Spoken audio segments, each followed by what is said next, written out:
everything will go wrong. Everything will go wrong. Everyone either die or fall asleep or something. Mostly fall asleep because it's a Saturday evening. It is.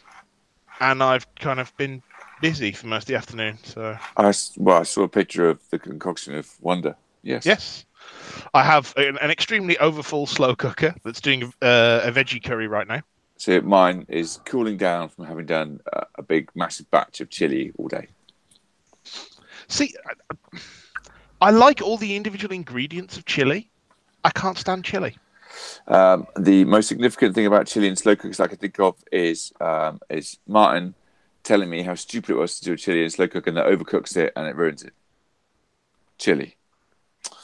I like chili. Mine's very much more bean oriented. I do about 13 portions and there's only 500 grams of beef in 13 portions. Is it physically possible to overcook a chili? Well, I don't think so. Because you recook it gets better. See, although what I have been recommended, and this is going down a very sad avenue already, because frankly, why not? We're here. What I have been recommended... Middle age, I think is the word, unfortunately. Yes. What I have been recommended... Drying your slippers is not recommended in a slow cooker, though.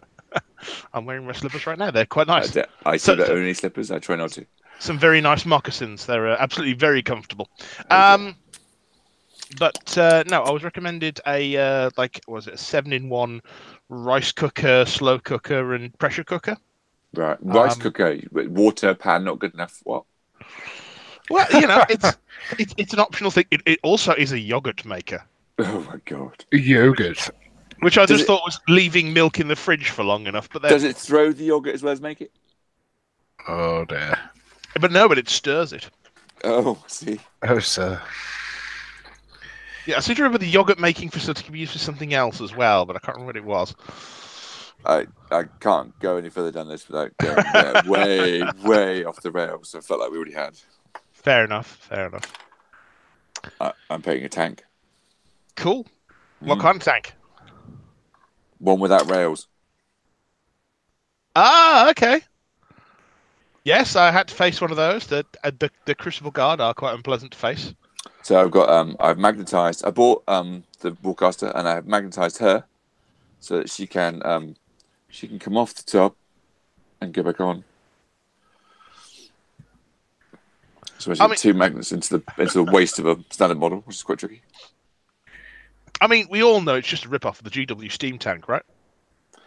It's very similar. I was thinking about the other day that the steam dwarfs bear a striking resemblance to some of the Crucible Guard. But I like Crucible Guard. Yeah. And so does your wife? If I had one, she definitely would. Yes. Yeah. My ex-wife, not so much. We get that one.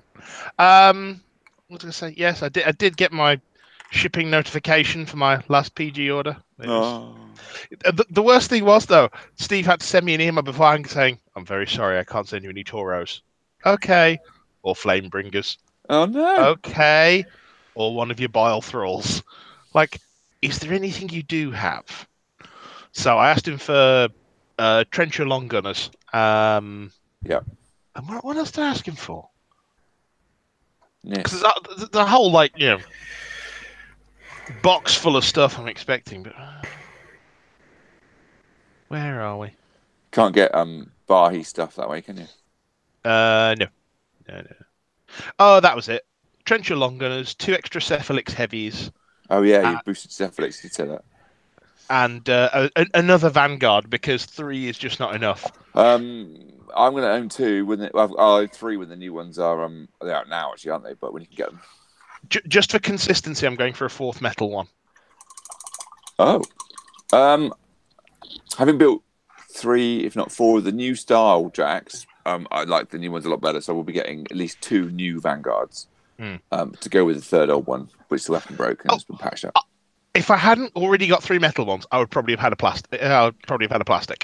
They're half and half. The arm is the arm, whatever it's called, is metal anyway. Still. Okay, interesting. That's not the case on, I think, the American ones. Chris, if you look at Chris Miller's Lost Hemisphere page, you can see the resin core of the model, and yet the spear arm is metal. Oh, okay. So I would assume it's all the same. genuinely thought they were. I think they're all semi-set. They're all part, aren't they? I think there's some metal bits in enough. most of those models. I think. Fair enough. So did you get a confirmation from Steve then? Yeah. Oh, okay. I haven't had confirmation yet. No, it took a while. I can imagine. Yeah, because I did email my request off. I can't remember when. I think it might have been October. And then kind of prodded until I got a reply. Oh yeah, you are right. The two legs, the center part of the shield, the head, and the right arm and geese arm are metal. And in fact, the main body is resin, and the bits at the back are resin, and the head's resin. Do you know what? Oh no, they have changed it. It's not very different. It's very. I think once you paint it, unless you knew the model intimately, you'd struggle to tell the difference. So what they've done is they've taken the original metal geese arm and added a little bit more wrist to that. The legs are, as far as I can tell, exactly the same. And the center part of the shield is the same. The legs look the same but fit much better. I've got an old one and a new one. I was going to say that's not hard. They're not the same, but they look the same once you've got it together. But they were horrible to attach to the waist before, and they're easy now. I never had that problem. The only problem the only problem I used to have is that I could never tell which way up the backpack, the back half was meant to be. Yeah. You got the original Vanguard, and you're like, how the hell does this go together? It's only two parts, but I can't tell which way it's meant to be glued. Having just assembled this this glorious steam tank, I had a Twitter message from Andy Gerard earlier in the week saying he was disappointed that there were no instructions with it. I'm like, it can't be that hard. And I've got hold of it and gone, okay, I can kind of see what he means. I mean, it worked once you kind of lay it all out and go, oh yeah, it just does that. You look at the pieces to start off with, and you just go, I don't know. Tab A into slot B, and then give up and go home. Yeah, but actually, once you start doing it, it's not too difficult. But when you look at all the pieces laid out, it just is a bit of a. It's a lot of pieces. So, quick question: what do people fancy talking about for this episode? I think you should talk about your tournament. I will. I will certainly talk about that. Successes. That was short. Successes, and then the inelegant crash on day 2. I found the address. Good I day, located the tournament successfully. Yes. Yeah, the end. Yeah. Now, I mean, I still had a really, really good time, but I'll save that for later. That's a whole conversation. I've been playing Crystal Guard. I can talk about. I mean, I haven't talked about Crystal Guard much recently. Oh, sorry, you're serious? No, never serious. I'm quite happy for you to talk about Crystal Guard. Anything for you, Bench? I have a game next week. Holy shit! I have a tournament next week and a game on Wednesday. But I'm hoping I'll see Alan Evans in 2 weeks' time for the first time in a very long time. Where are you playing? Bristol and big. And a kind of informal but get together. After I met up with Stu, we arranged another day to go and do it again, and he post out to his mates, and I didn't realise that Alan was one of his quote unquote mates, and his was a very entertaining response. Oh, that's good. Which Stu is that? That you played at the Greenhow. That's it, yeah. Yeah, okay, yeah. I know that chap as well. Nice guy. Yeah. We had a couple of games 2 weeks ago. He used to play Cadre. He still does. Does he still play Cadre? I played against CID. He's going to switch to score now that they're kind of a bit more sensible. But yeah, I played against CID. What's it?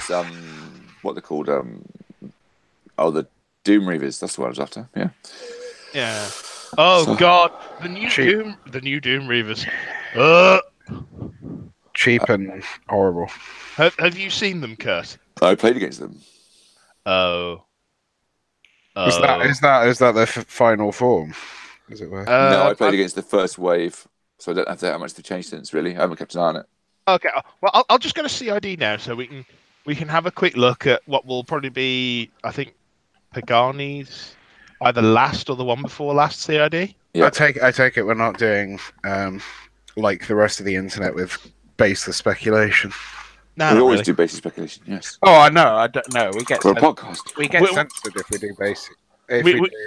We know that the one thing that has come out that is not true is there was a rumor going around that everyone at PP had been asked to take a pay cut or leave, and Pagani has actually come out on Reddit and said that is not the case. This is demonstrably untrue. So that's what we know for definite. Anything beyond that is baseless, wild speculation. He hasn't said why he's leaving. I noticed, as far as I could see. No, he hasn't. No. I take it there's another reason outside of work. I take it that there's he may be looking for just. I mean, all of them have gone on to a lot of different and in some cases bigger things. True. So it's a good sort of step up, I guess, to get that under your belt. So I guess it's just potentially looking further afield. Don't know. Plus, someone like Asmodee will probably be like snapping up every game designer going. So why not? Maybe. So Doom Reavers in their current form. Yes. This can't be week 3. Why? Because it says 10 and now they're 9. Or did they go up for week 3? They may have done. What were they before? 13? Ow, 12? For Doom Reavers, I can't remember. They dropped massively in week 1, didn't they? Yeah. Is this just another case of 5 units of them? So, wow. When was this posted? This was. Who was the Warcaster? I hate the CID forums. Erisk 2. 26th of November. So this is current. Okay. So Doom Reaver Swordsman, leader and 5 grunts, 10 points. Doom Reaver Swordsman. I like that. Means there's more Doom Reaver things potentially on the horizon. They got a name change for Mark III. Yeah. So, they are stats wise pretty much unchanged. AD, tough, berserk, spell ward, pretty much as whatever. Yeah. Weapon master, yada yada yada, so on and so forth. Grey Lord Escort, 3 points, 5 damage, immunity cold, combat caster. So when the unit does a press forward, this model can make 1 magic ability, special action, or special attack. The model can then run or charge normally. So that's new and interesting. Death Strider, so he can give them Pathfinder. Nice. Fell Curse, models in this unit gain grievous wounds. Nice. And Sack Pawn Doom Reaver. Yeah. I didn't think grievous wounds was as big an issue anymore. I thought. Okay, when you put it on a unit, you can spam that hard and basically tickle an entire horde's force. Oh, hordes! With grievous wounds. Trolls.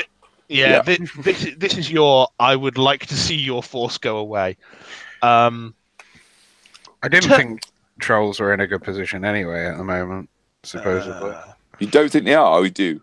Well, I don't. Well, from how far I am out of the game, I asked about trolls, and somebody said they're not in a fantastic position. Yeah, they're really strong.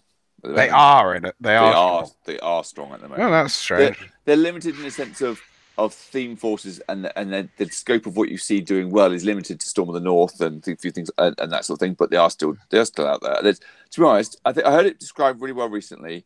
In the top force again is critics, and I'm shocked. The gap between second and bottom of all the factions is extremely small. So you've got certain critics forces. Although I also heard that the Carapace 9 Slayer list, everybody's taking for it so badly that actually it's starting to get not used as much because everybody's prepping for it because it's so scary. You have to prep for it, which means nobody's playing it. Oh, which means because it keeps dying. It's not. They're not doing it. They're not doing as well because people are like shit. So one other thing, by the way, for the Doom Reavers. Yeah. So you remember the Turnian? You know, that unit that never gets played. I do. So they're now 7 points for 3 models, which is about on par with all those other 3-man units like the Crix Pistoliers and whatever. So Blizzard has been changed. That used to be Target. It's now. Now it's choose a friendly faction model within 5 inches of this model. So Blizzard can now go on Doom Reavers. So you can have... Wait, no, Spell 15. Ward. What? Oh, yeah, good point. Yeah. Spell Ward says target. Blizzard has been specifically changed so it can go on Doom Reavers. I don't think people have spotted that. No, it's called out in the dev notes. Oh, okay. Yep. Oh, wow. Yep. So that's a thing. Here we go. Additionally, changing Blizzard to choose instead of target will allow it to be cast on Doom Reavers. Wow. Because so, okay, Def 15 advancing. The Turnian also now have a -2 arm debuff. That's range 10. What? Because Cadre really needed an arm debuff. I think that's quite fun. Oh, that's just going to make so many people table flip. It's untrue. Oh, that's really fun. I like that. Just play one unit with Butcher and watch the world explode. You do see a lot of things going up now rather than down. There seems to be... The only downside with that as a concept is, of course, they've still got to get there. And I know that Def 15 is better if you can get it put out enough places, if people actually use Greylord Turnians. But without that, they still get shot to shit. They do get flicked off the table, but you've dangerous when they come in, so you've got to kill them. So, but you can still deliver infantry. It depends if you take a gun line straight into it. So you don't need a lot of Doom Reavers to arrive to do work. Yeah, true. Once they start chopping, they struggle a little bit with high def. Yeah. What are they? Mat 7. Yep. So speed 6. I'm in above 15, 14, 15. I mean, isn't most things these days. True. But that's what they're there to do, is try to kill stuff, and if you get hit them with high enough depth. I think most of the time they're hitting like larger beasts. They're trading up rather than trading into. I mean, true, they're hitting Def 12, 13. Is true. The Def squash means that unless something's got some form of upkeep or spell on it, they should be hitting most of the time on 6s and 7s. So half your unit of Doom Reavers hitting, and then half those getting a berserk attack as well. That's still pretty damaging. That's good. I mean, ultimately, they're still a cheap unit for delivering the rest of the army as well. So, So they're just if you can put the clouds on them as well, they're blocking line of sight to the rest of the army, which is hilarious. So, should we start an episode? Yeah, why not? I've been asked to join the Anthem closed alpha. I'd rather eat my own scrotum. Oh, the BioWare game. Yeah. No. Okay. Fine. No, thank you. Hello and welcome to Elite Cadre, the Hordes of War Machine podcast that doesn't take itself too seriously. I'm Mike. I'm Kurt. I'm Benj. I got through that whole thing. Yeah, that was. Now I'm scared. I thought, we should really try and get Alex back. I kind of thought I'd give you, Kurt's distracted by painting a tank at the moment. That's what it is. A tank, a steampunk tank. Yes, of course. It was nice to see. It was nice to see Alex alive the other day. Yes, Alex has rejoined at least briefly the group chat, which is interesting, and he's still talking about minions, which they are in a good position right now because I've played against a Barney 2 list that just makes me want to weep. It says, okay, you know all those dice you have to hit? Well, I'm going to give you -2, and then you're going to be rolling an extra one, dropping the highest one, and then just no. Nice. Okay, that's fine. That was a miserable experience. I did actually say the person across the table was like, well done. You have created a miserable game. I mean, fair enough, but oh boy, that's not fun. So... Byron there saying even he was waiting for the interruption in the intro. There you go. Yeah, maybe keep you guessing. Maybe it's cliched now and it's just expected. Maybe we should just. After 95 episodes, we finally moved beyond interrupting me in the intro. We have grown. I know. Next time, I'll try and make sure one of my children's in the house, and I'll get them to interrupt you. Oh, but I thought we'd grown as people and maybe come to love one another. Whoa. Let's not go that far. No, that's too far. Grown as people. I feel sick after that. We're still man children playing with toy soldiers. Damn right. It's true. I'm proud. And shouting on the internet when we don't get away. I don't shout on the internet. You do. You what do you do? I don't shout. Private Facebook rants is what you do. No, Mike never comes on a chat and goes, "Oh, I've had a really terrible day." It's just really, it's just really passive aggressive, like Twitter posts. I will get one day. Tell you what, Benj. Right, give me the keys to your house. I'll come and leave some passive aggressive post-it notes on your fridge. Oh man, it would have been. Oh, I could make some really. It would be so nice. So we'll clean the second shelf. With my current predicament, I could make a really bad self-deprecating joke, but I won't. So let's just carry on. Okay, that's cool. I just did. It's just tickle me. Maybe at the end.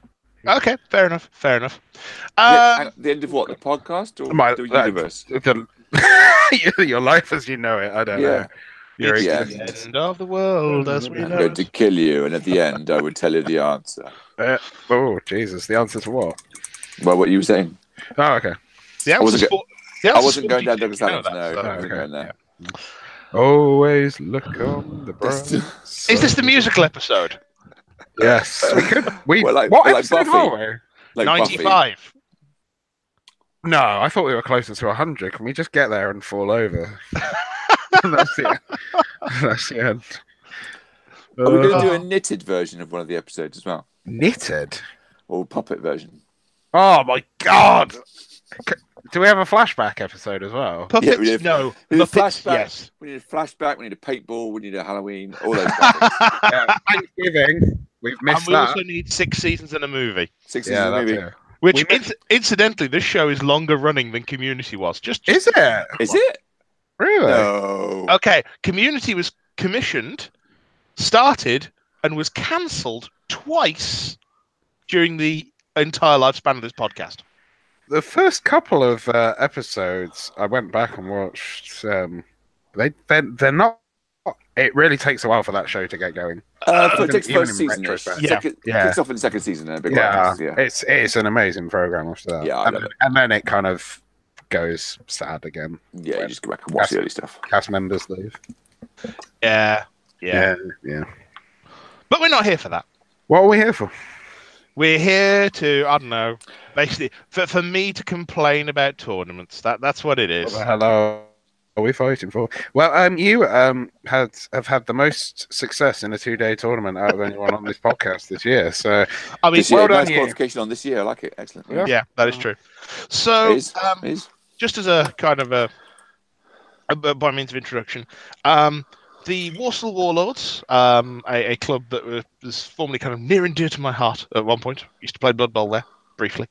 That makes it sound like you were forced to leave. Used to play there briefly. I was, because the Midlands doesn't pay money for jobs; it pays peanuts. Wait, there was an altercation and a disagreement over something that were best not discussed. Just for reference, Benj, the salary that I'm on down here compared to the Midlands is about almost 3 times as much. Are you living like a king, a landed king? Oh God, no! I'm living in a shared house. Yeah. I'm living in someone else's spare room with a collection of really useful boxes with all my stuff in. I thought you were going to say a collection of puppets for a second, and then start that would just be very creepy. And then we start the puppet episode. Oh God. Anyway, so the Warsaw Warlords held a tournament at the Manor Farm Community Centre, which is about 5 minutes from my parents' house, which is really useful because it means I can go to a 2-day tournament and not pay for a hotel. And you obviously walked if it's 5 minutes. 5 minutes by car. Significantly longer walking because you would be run over on the way there. So that's just a. They have payments in Birmingham. I've been there. They do, but there's an awful lot of roads to cross, and some of those you are taking your life in your own hands. Oh, okay. But yes, and it's it's another sports hall. But they were running, interestingly enough, a champions event. Now, Benj, this wasn't a format that you were familiar with, was it?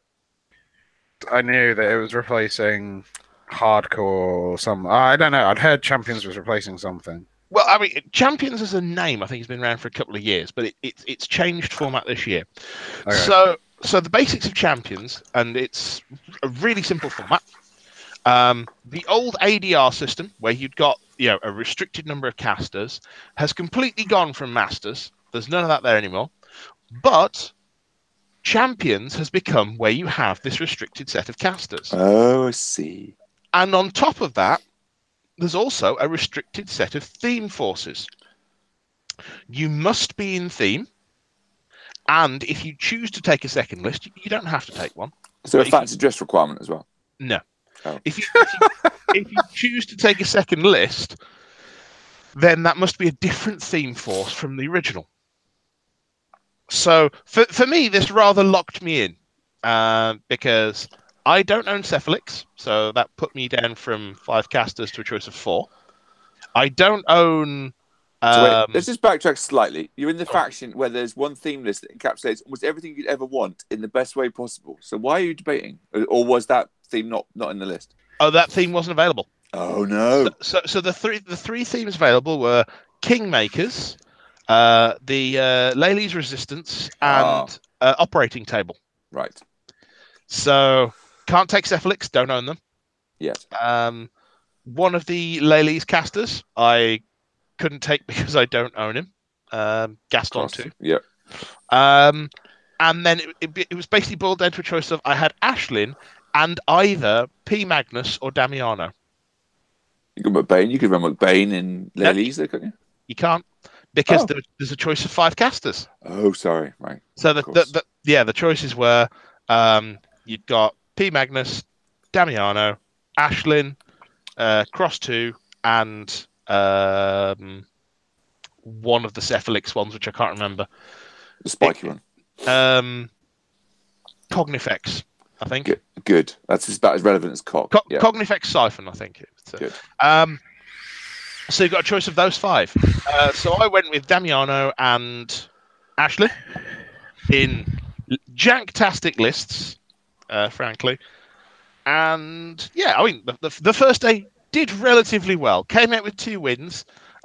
One of them against an ungodly circle list. Has anyone played Morvana 1 in theme? No. So Morvana 1 in theme, with all the Tharn, is one of the most offensive things known to man. Wow. Because you just consistently have this wave of Tharn Ravagers that will not die. Or do die but get brought back. Yes. And as well as that, one of them would just come in and go, I start with corpses, so I'm going to charge into this unit, and I kill that guy. So I'll overtake, and then I'll use that to buy an attack, and then I'll kill that guy, and then I'll overtake, and I'll use that to buy an attack. I'm like, hang on, where has my unit gone? One Tharn Ravager took out a unit and a half. Okay. Wow. Just walking through and munching things like, this is bad. One entire side of my board has disappeared. You felt like you were playing against Old Witch in Mark 1 Cadre. Oh, it was bad. I never played the whole army. I know what happened with that one, and that was just bad.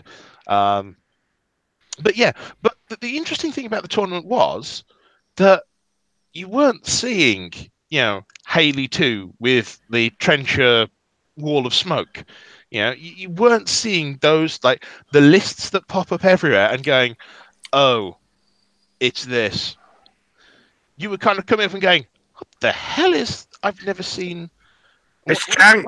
It's jank, Tim, but not as we know it. Because everyone was playing with jank, it was kind of cool. Did you out-jank people the first day, is what you're trying to tell us, basically? Yeah, so was jank, but I'd have been upset if I hadn't out-janked everyone. Yeah. Kind of, yes, in places. I mean, Kingmaker is still a fabulously strong list on its own. And Damiano kind of runs that pretty well. I am not the best player of it, but it's it's almost idiot-proof. I'd like to put that to the test. I think so. As the resident idiot here. Okay, fair enough. If you can get to a tournament and want to borrow my Damiano Kingmaker list, you go for it, sunshine. Fine. Because if you want to play with that 15-man Trencher unit, that's Def 15 and can't be knocked down, which some people just despise. It's brilliant. But yeah, day one came out 2-1. Beat someone playing Menoth with Vindictus, which is just horrific. Love that. Yeah, I like Vindictus. I've always liked Vindictus. Yeah, when the frontline unit basically has Vindictus old feet on it all the time. Yeah. That's unpleasant. And then, playing against the Circle List Morvana, that was played by Jacob. Which that was a really good game, but just I'll have memories of those Time Ravagers for years to come. Drink more. I'm trying to remember what my game 3 was. I know it was That sounds like you did. You did drink more. Excellent. Well done. Yeah, I can't remember who it was, but it was one of those games that kind of really went down to the wire, and it was extremely close. But the other guy kind of just pipped me at the end. Day 2, on the other hand, was an entirely different experience. Because I heard more about that day. I heard more about day 2, I think. At the start of day 2, I sat down and across the table was Pat Dunford. Which, I mean, that's like I'm getting nosebleeds from the lofty heights of that one. That's... But he's very pleasant to play against, I get the impression. He's very personable. No. It was a good game, and Pat's, it was kind of making sure that I knew exactly what was going on, because, of course, he was playing Crucible Guard with Sylvester. I've heard them. Which, oh boy, that was a schooling. That was, my army walks forward, his army walks forward, I have no army left. Wow. Just literally took out the entire front line of Damiano. The game was very short from that point onwards. I basically played for some APs. Didn't you say that he took out your Mangler at range? How did he do that? I believe. Yeah, I don't know. there was some form of rust bomb on it. Yeah. I guess that. And then basically piled both the Colossal and the... the Colossal probably rusted as it shot. And the Railless Interceptor into it. Right. And did that cripple it, or did that actually kill it? No, that just straight wiped it off the board. Wow. It didn't get there. And it managed to do at range as well, half damage on another Jack that was standing near it. Was that on feet as well, or not? That was on feet, yeah. It was, so that's more understandable. If you feet, then it's amazing what they do. Oh no, it was. I think it was. Yeah, he went first, moved forwards. I moved forwards. Then he feated on his turn 2. Yeah. Which was the point where my army went away. Yeah, I can see that. Yeah. Signs important on everything. Choose whichever one you take away. By the way, I heal stuff as I kill yours. Yeah, and things like the free purification. Yeah. Yeah. Just all your upkeeps be gone. Yeah, which with Damiano, when you've got Death March and Surefoot out, that's a big investment that you're then going, oh. So I've just paid 5 focus to get nothing. This is sad times. So, yeah. Sylvester is such a good all-round caster. It's yeah. He's got a really good toolbox. Good toolbox. Which when I was saddened in the next game to see Sylvester again. Yeah. Played Ashlyn into him this time. And got a little bit further, I think. But still got taken out. And then the final game was against Barry, who I think he's helping judge nationals this year. I believe he's trying to help judge the Welsh next year as well. I've seen his name around. Yeah, I don't know his name. Yeah. Nice guy. He was playing Siege 2 with 2 of the blockhouses and all the trenches. I've played against that. I've played against double blockhouse. Yeah, it's interesting, isn't it? I made a pretty massive cock up that basically I wasn't doing brilliantly in the game, but I was staying in it and had a chance. But I made a really bad cock up right near the end that left a knockdown trencher contesting and basically gifted him the game. But that was the one game in which Ashlyn kind of got into the thick of things, and it just became, oh, okay, Ashlyn can just murder the world now. This fine. because when you've got sort of half a unit of trenchers in a semicircle, and she goes, "Oh, let's go over there." Flashing blade. Right, so I kill 4 trenchers, couple of commandos, the dog, and this trench buster. Next. Nice. Oh, and now they've cleared out, I'll just shoot the guy at the back as well, because you can. Yeah, because you haven't actually had your combat action. No. She can charge, do her normal melee, and flashing blade, and shoot. Yeah. Because she's got a rule that allows her to use her ranged attacks even when she uses melees. Nice. I've always liked Ashlyn. So, yeah. Ashlyn's, I mean, she's still prone to the random assassination from nowhere. Because all it takes is one good die roll, and suddenly that's 10 damage on Ashlyn. This is not good. But yeah. So I would say that if anyone gets the chance to go to one of the Warsaw Warlords tournaments, they are really good fun. They've got a good lot of guys running them. They ran spectacularly to time. Wow. That's not a comment you hear often. Yeah, I was pretty much out of the building, like dead on the time that they said it would be, and they were like pretty much packed away and gone at that point as well. So, and I think for that one as well, did get lunch thrown in as well. It was, I think, 25 quid for the weekend.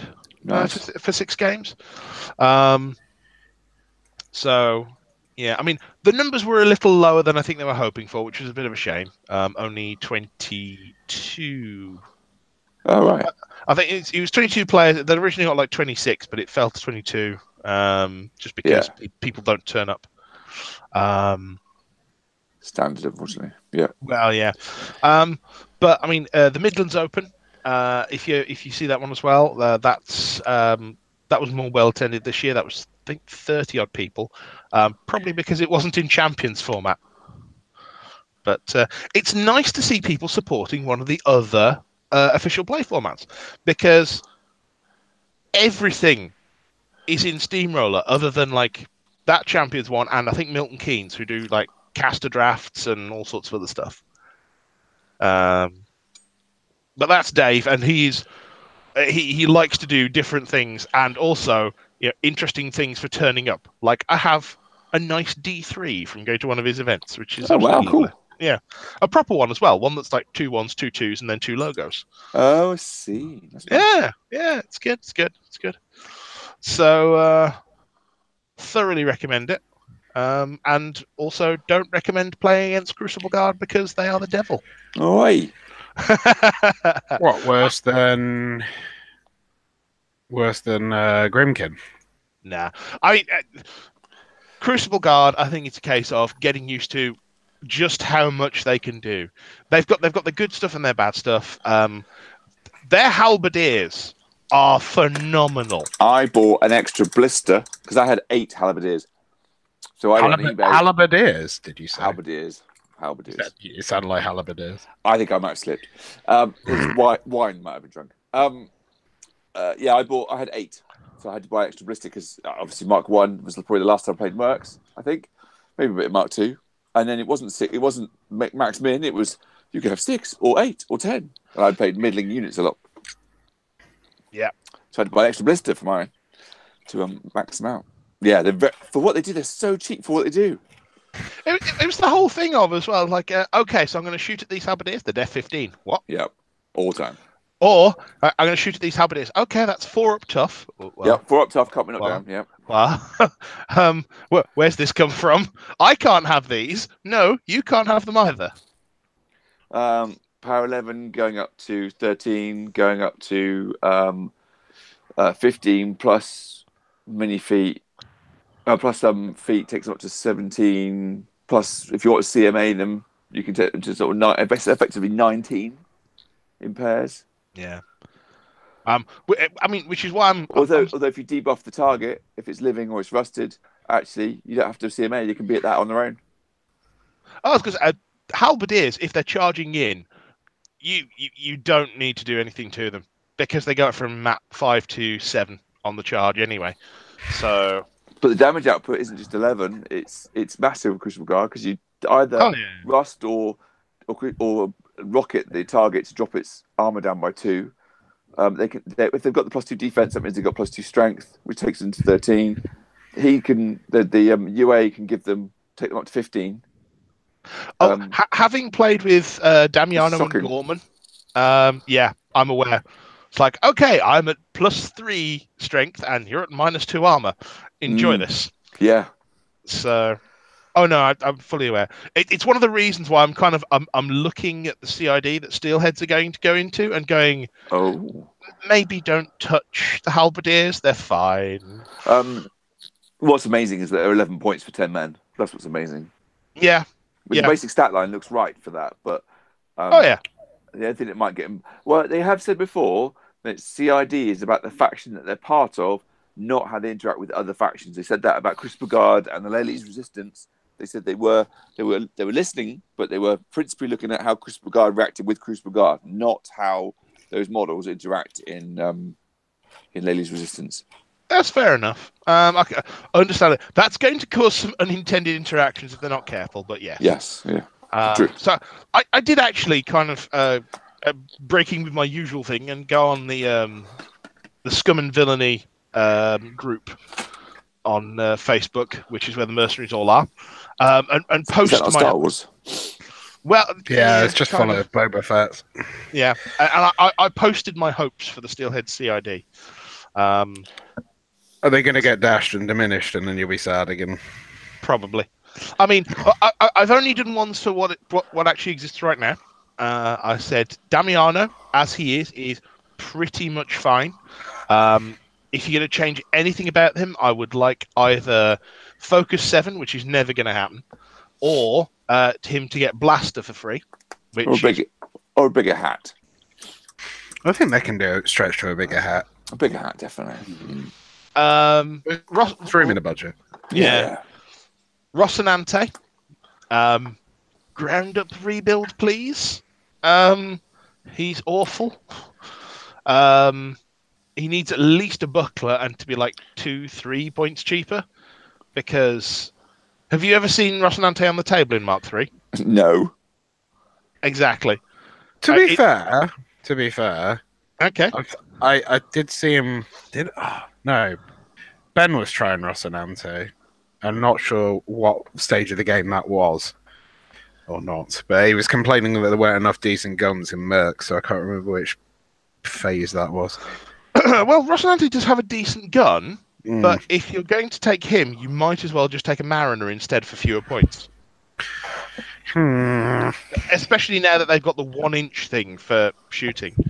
I mean, let's just take a look at Rocinante, shall we? I mean, just before we go there, okay. Do we know that it's like Steelheads that are next then? Yes. Yes. Steelheads start on December the 5th. Oh, well, no, I didn't know. I knew they were coming up. I didn't have a date. I didn't know the date. Don't you think though that like things like precursors really need a CID rather? They do. Yes. Right. The reason that Steelheads are getting the CID right now, it doesn't exclude other things being in there. But yes, they are getting all the new Merc releases. So they are getting the Cannon, they are getting the Solo, they are getting a couple of other bits and pieces as well. Interestingly, no new caster, which a lot of people are kind of very much up in arms about. But it's Mercs, what are you gonna do? Yeah, it's fine. Mercs have enough good casters as it is. If we're going to get another one, I would like Ashlyn or Gorton too. But we're fine with what we have. Have we had a new second generation caster? When was the last time we had one? Apart from the journeyman becoming full blown, like Horgul and those kind of ones becoming. When was the last time we had a new advancement of casters? It's been a long time, isn't it? Oh, so if we're talking, are you talking just 1 to 2 or 2 to 3 as well? Either, yeah. We're not in that format anymore. That's why we're not in the book. Here's a range of casters format. Goreshade 4. Kane's Hellslingers. Yeah. That's one of them. So that fell out of fluff because there were books written about him. Oh no! So are you asking about like a swathe of casters or just one or? No, two? I'm asking about individuals because it was always a kind of felt narrative driven. Of course, we have no general narrative anymore. So, yeah, I know there is narrative if you find it, but we're not all reading it every 3 months. So, or twice a year, whatever it was. But so I was thinking there were books written about Kane that drove that in a way. Have there been any others? No. I thought there hasn't been much published really. The Hand of Silence got a short, like. But that's what I mean. There's not been much in the way that. But backed off having the 2 and 3 Warcasters and gone for having more solos, more units, and more new ones. Warjacks. Yeah, more together. Yeah. I mean, which is a bit weird considering a lot of casters have never had the next sort of iteration. And Siege 2 was probably the last one I can think of, actually. Yeah, that's fairly recent. I'm not aware of what drove that, but yeah, Siege 2. I can't. The other even twos, remember. The other twos were all the sort of named journeymen of varying guises, mainly hordes. Yeah, Cross going to was. Cross was one. It was kind of equivalent in hordes in more Morshi, wasn't he? Yeah. But obviously Horgul and the bird girl in Circle, and yeah, they've all got them, haven't they? There's one in Crix as well. But just to go back to my point on Rocinante, because no, I will not let this go. I wouldn't say anything at all. You carry on. You go. So this is an 18-point Warjack, okay? I just want you to remember this is an 18-point Warjack. That's Mat 7, Rat 6, Defense 10, Armor 18, has... Now, the gun is quite good, I will say this. Range 14, AoE 4, Power 14. That's pretty decent. Yeah. Melee weapon is range 2, PNS 18. It's pretty good. Has a nomad damage grid. Yep. The bond with Damiano... Because it's a nomad. Yeah. The bond with Damiano is quick work. It's got defensive strike. Guard dog is quite nice. And then the most pointless ability on pretty much all Warjacks, tried and true. So whenever it gets repaired, remove an additional damage point. But what would you do to it then? Make it cheaper. What would I do? I think that seems to be the solution to a lot of war machines. It does, yeah. I would make the metal plate that is additional for its right arm a buckler. Is it shield at the moment? No. It's a nothing. It's just a Def 10 armor 18 jack. Oh, I assumed it had a +1 or +2 for the shield. Okay. Nope. It is made of tissue paper and dreams for all the time it spends on the table. It just... Soggy toilet paper. Yeah. This is the thing. All the other merc jacks, I mean, you'd rather put a nomad on the table because at least that's arm 19. Yeah. You've got or a Toro now. Yeah. Yeah. The Toro is 13 points. Yep. You're effectively paying 5 points for the gun on this jack. Counter charge, and armor less 20, armor. you know. Yeah. So it's... Yeah. I mean, Rocinante is just in a horrible place. And because Rocinante is in there, I've said maybe drag in the Mule and the Rover and kind of maybe squash their points a little. I was say, what is the Rover for these days? I've never seen... the Rover... Rocinante is kind of a named Rover in some respects, isn't he? Yes, but the Rover is armor 20 because he's got the shield. Oh, and he of course doesn't. Even though he looks like he doesn't have a shield. Yeah. So the Rover has the shield cannon, which is range 10, power 14. Yeah. I mean, it loses a point of Mat and Rat, but it's got a shield. Yeah. And it's also got point blank, so it can shoot at things that it's in melee with. And how much is it? 15. I'd still rather have 16 than Vindicator. So, and then if you specifically want the gun, then you go for the Mariner, which is longer range and the same power. Yeah. And also 14 points. And can't be knocked down. And has Thresher. Okay. That's really good. They've really improved that. Again, Def 12 armor 17, so made of, toilet paper and dreams, but it's... Merc Warjack points are in a very odd place. There's a few jacks that you just sit there thinking, That is entirely the wrong point cost. Why?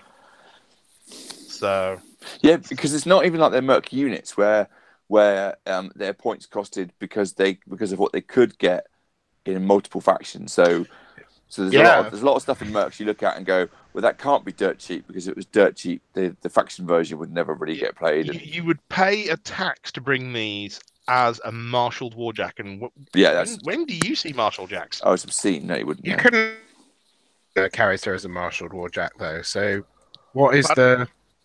Huh? Sorry, I didn't hear what you said. You couldn't take a character warjack as a marshal. Oh no. Yeah, no, you're entirely right there. But you can take them with, say, Cross. Yeah. But then again, why would you take Rocinante? But that makes Rocinante a 22-point jack. Yeah, it wouldn't take him. You just wouldn't take him. Just take the Snake, or take Snapjaw and Wrong Eye, or literally anything else. Where's that? Halberdiers, I've said, don't change them. They're fine. They're good where they are. Yeah. Heavy cavalry. So sad. So that's an example of something that they can't really go too mad on. Otherwise, you'll see it everywhere. I mean, yes. That's a unit that I would put in Crucible Guard quite quickly if it was any good and worthwhile. Well, because they're activated by the Halberdiers. So, yeah, kind of. I mean, I said what I'd probably do is give them back the 2-inch melee. Take away Brutal Charge and just give them +2 power. Because they're PNS 11 if they're in melee. It's like, but therefore they're not doing anything. And Rapid Strike because they lost Backswing to go to Mark 3. Oh wow! And they underperform. Yeah, almost every single game. So yeah, well, even just on paper, they're just disappointing, aren't they? I mean, they do have the benefit of the normal cavalry charge with the 3 dice to hit, which kind of overturns their slightly bad mat. But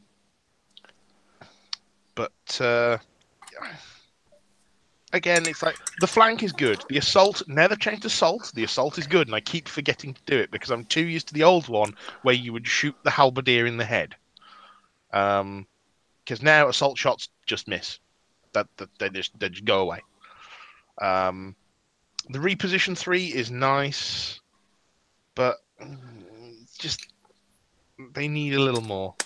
The riflemen are basically the same points cost. I think they were like 1 point cheaper than Crucible Guard infantry.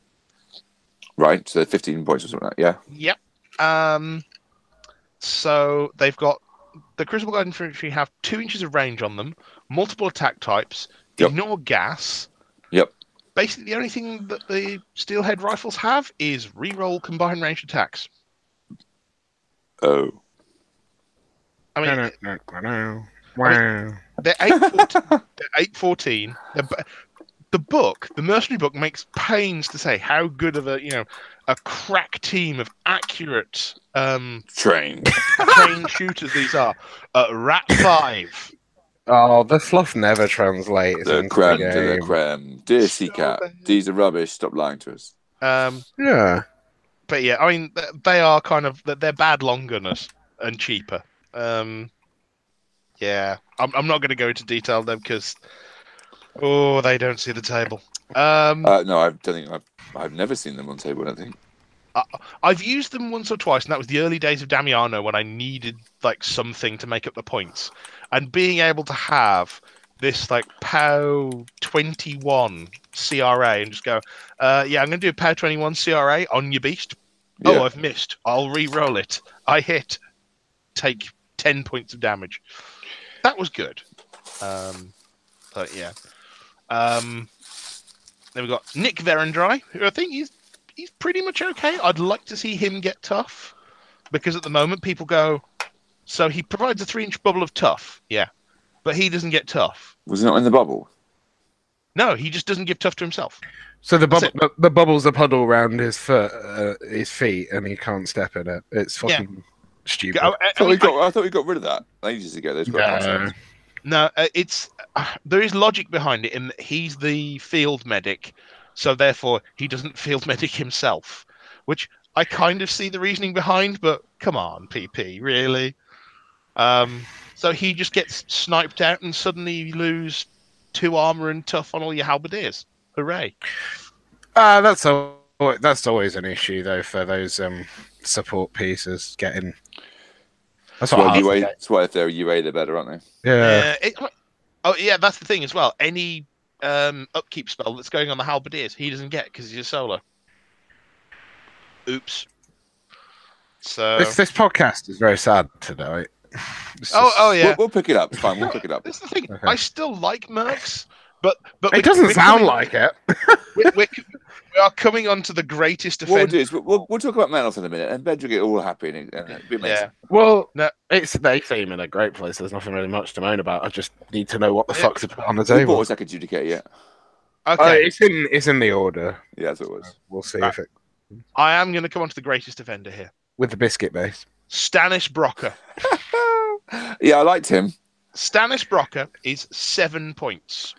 Okay, he's amazing. He's 7 points of wonder and excitement and stoicism. Oh wait, wrong Stannis. He has a hand cannon and a horse, a reach POW 12, and a giant sword.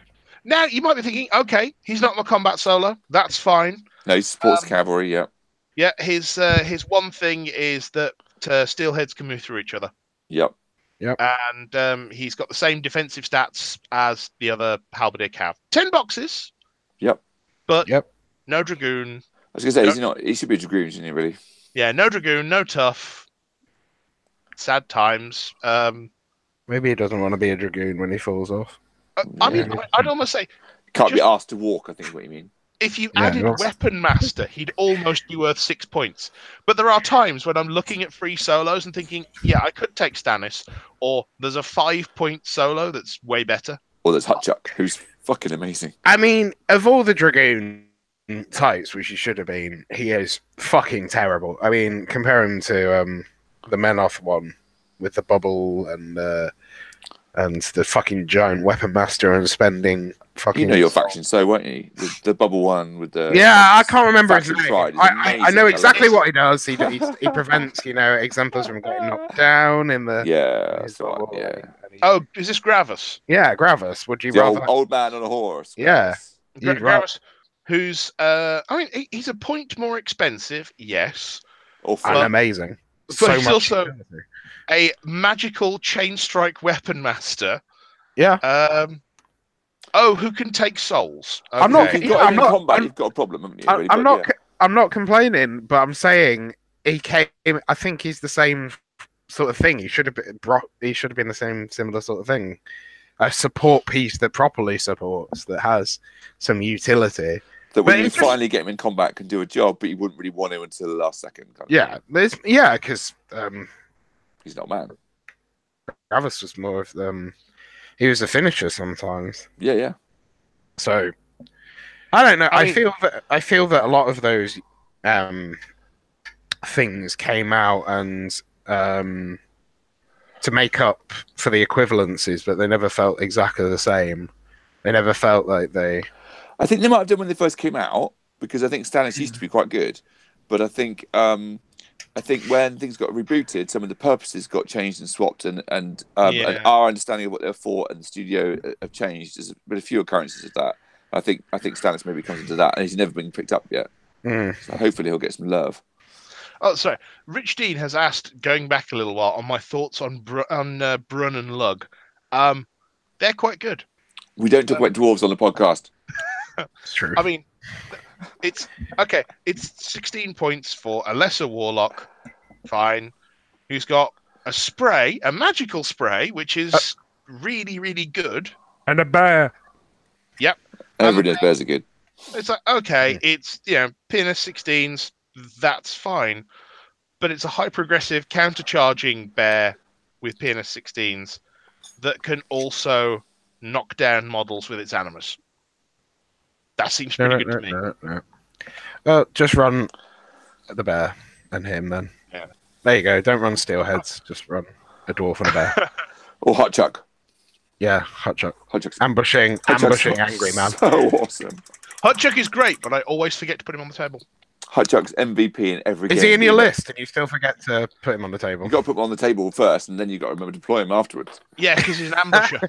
Yeah. He ends up in the casualty pile really by accident, doesn't he? Yeah. Why don't you just get like a sign that you put on the table where you tell your opponent, "Can I leave this sign on the table?" It just says "Deploy Hutchuck, you idiot." Yeah. I have seen so many people like stuff written down their arms. That the key one being former host of the podcast Nick Topham with what was it? Piper gives tough and fearless written down both arms because he forgot for half the Welsh Open that putting tough on something also gave fearless. I used to have something written on Madrak's card after a tournament where I forgot his rule all the way through. Carnage. Yeah. I used to have Carnage written in big letters and permanent marker on the card so that I wouldn't forget to cast it. Or if I miss Fearless as a rule. I miss Fearless as a rule. And Squad's running away. Hilarious. No. Yeah. No. See, that was another thing that made Doom Reavers good. You know you can still play 40k where that happens, don't you? Oh, the Abomination stuff I abused so heavily. Because it's like, okay, I'll run my Doom Reavers in, take an Abomination check. Okay, I've killed the one guy at the front. Run the next unit of Doom Reavers in. Up, another Abomination check. You could drive people to the edge of insanity with that stuff. Yeah. And in fact, I did in one game where I managed to get a guy's entire front line to run all at once. And I was scoring CPs because he couldn't move forwards. Butcher would do it as well with Abomination, wouldn't he? Yeah. Yeah. Well, Butcher 3 had the auto fail terror. Yeah, he did. Fail. Yeah, that was only after the feat, so you'd got to do some really weird stuff to pull it off. But yeah, because the stuff that he got in combat with would automatically fail terror checks and. Yeah, so it was amazing. Those were the glory days. I do not miss Command 7 Steelhead Halberdiers running away at the first opportunity every single bloody time. I mean, wouldn't you? If you were a Steelhead, yes, absolutely. Yeah. You're not paid well. Because they have literally brought an axe to a gunfight. I mean... Yeah. Not paid well. I'd argue not paid well. I would argue Steelhead's the best paid soldiers in the kingdom. But yeah. And that's still probably not paid enough. No, arguably not. To stare down Doom Reaver. Or Butcher himself, Or Butcher, or work for Cricks. I mean, it's... Yeah. Well, I mean, where's their union rep when someone, puts them in, That's the whole... That's the whole point of the chapter house bench. Because they get to accept, they get to accept or not based on the chapter house they're with, and it's an entirely voluntary thing. If you don't do it, you don't get paid though. Sorry, I can't find that fluff anymore. Where is this fluff? In the Mercenaries book for Mark II. I'm sure I could find it for 50p somewhere. I read that book cover to cover so many times. It was an excellent source of information. Still is. I mean, we've had that discussion before. Yeah, we have. What discussion? Of how the change in the game, in regards where you get the rules from, and where the fluff comes from, has potentially negatively impacted it. But run out of places to go. Do you think they? I know that sounds with a giant world as it was, with the conflict.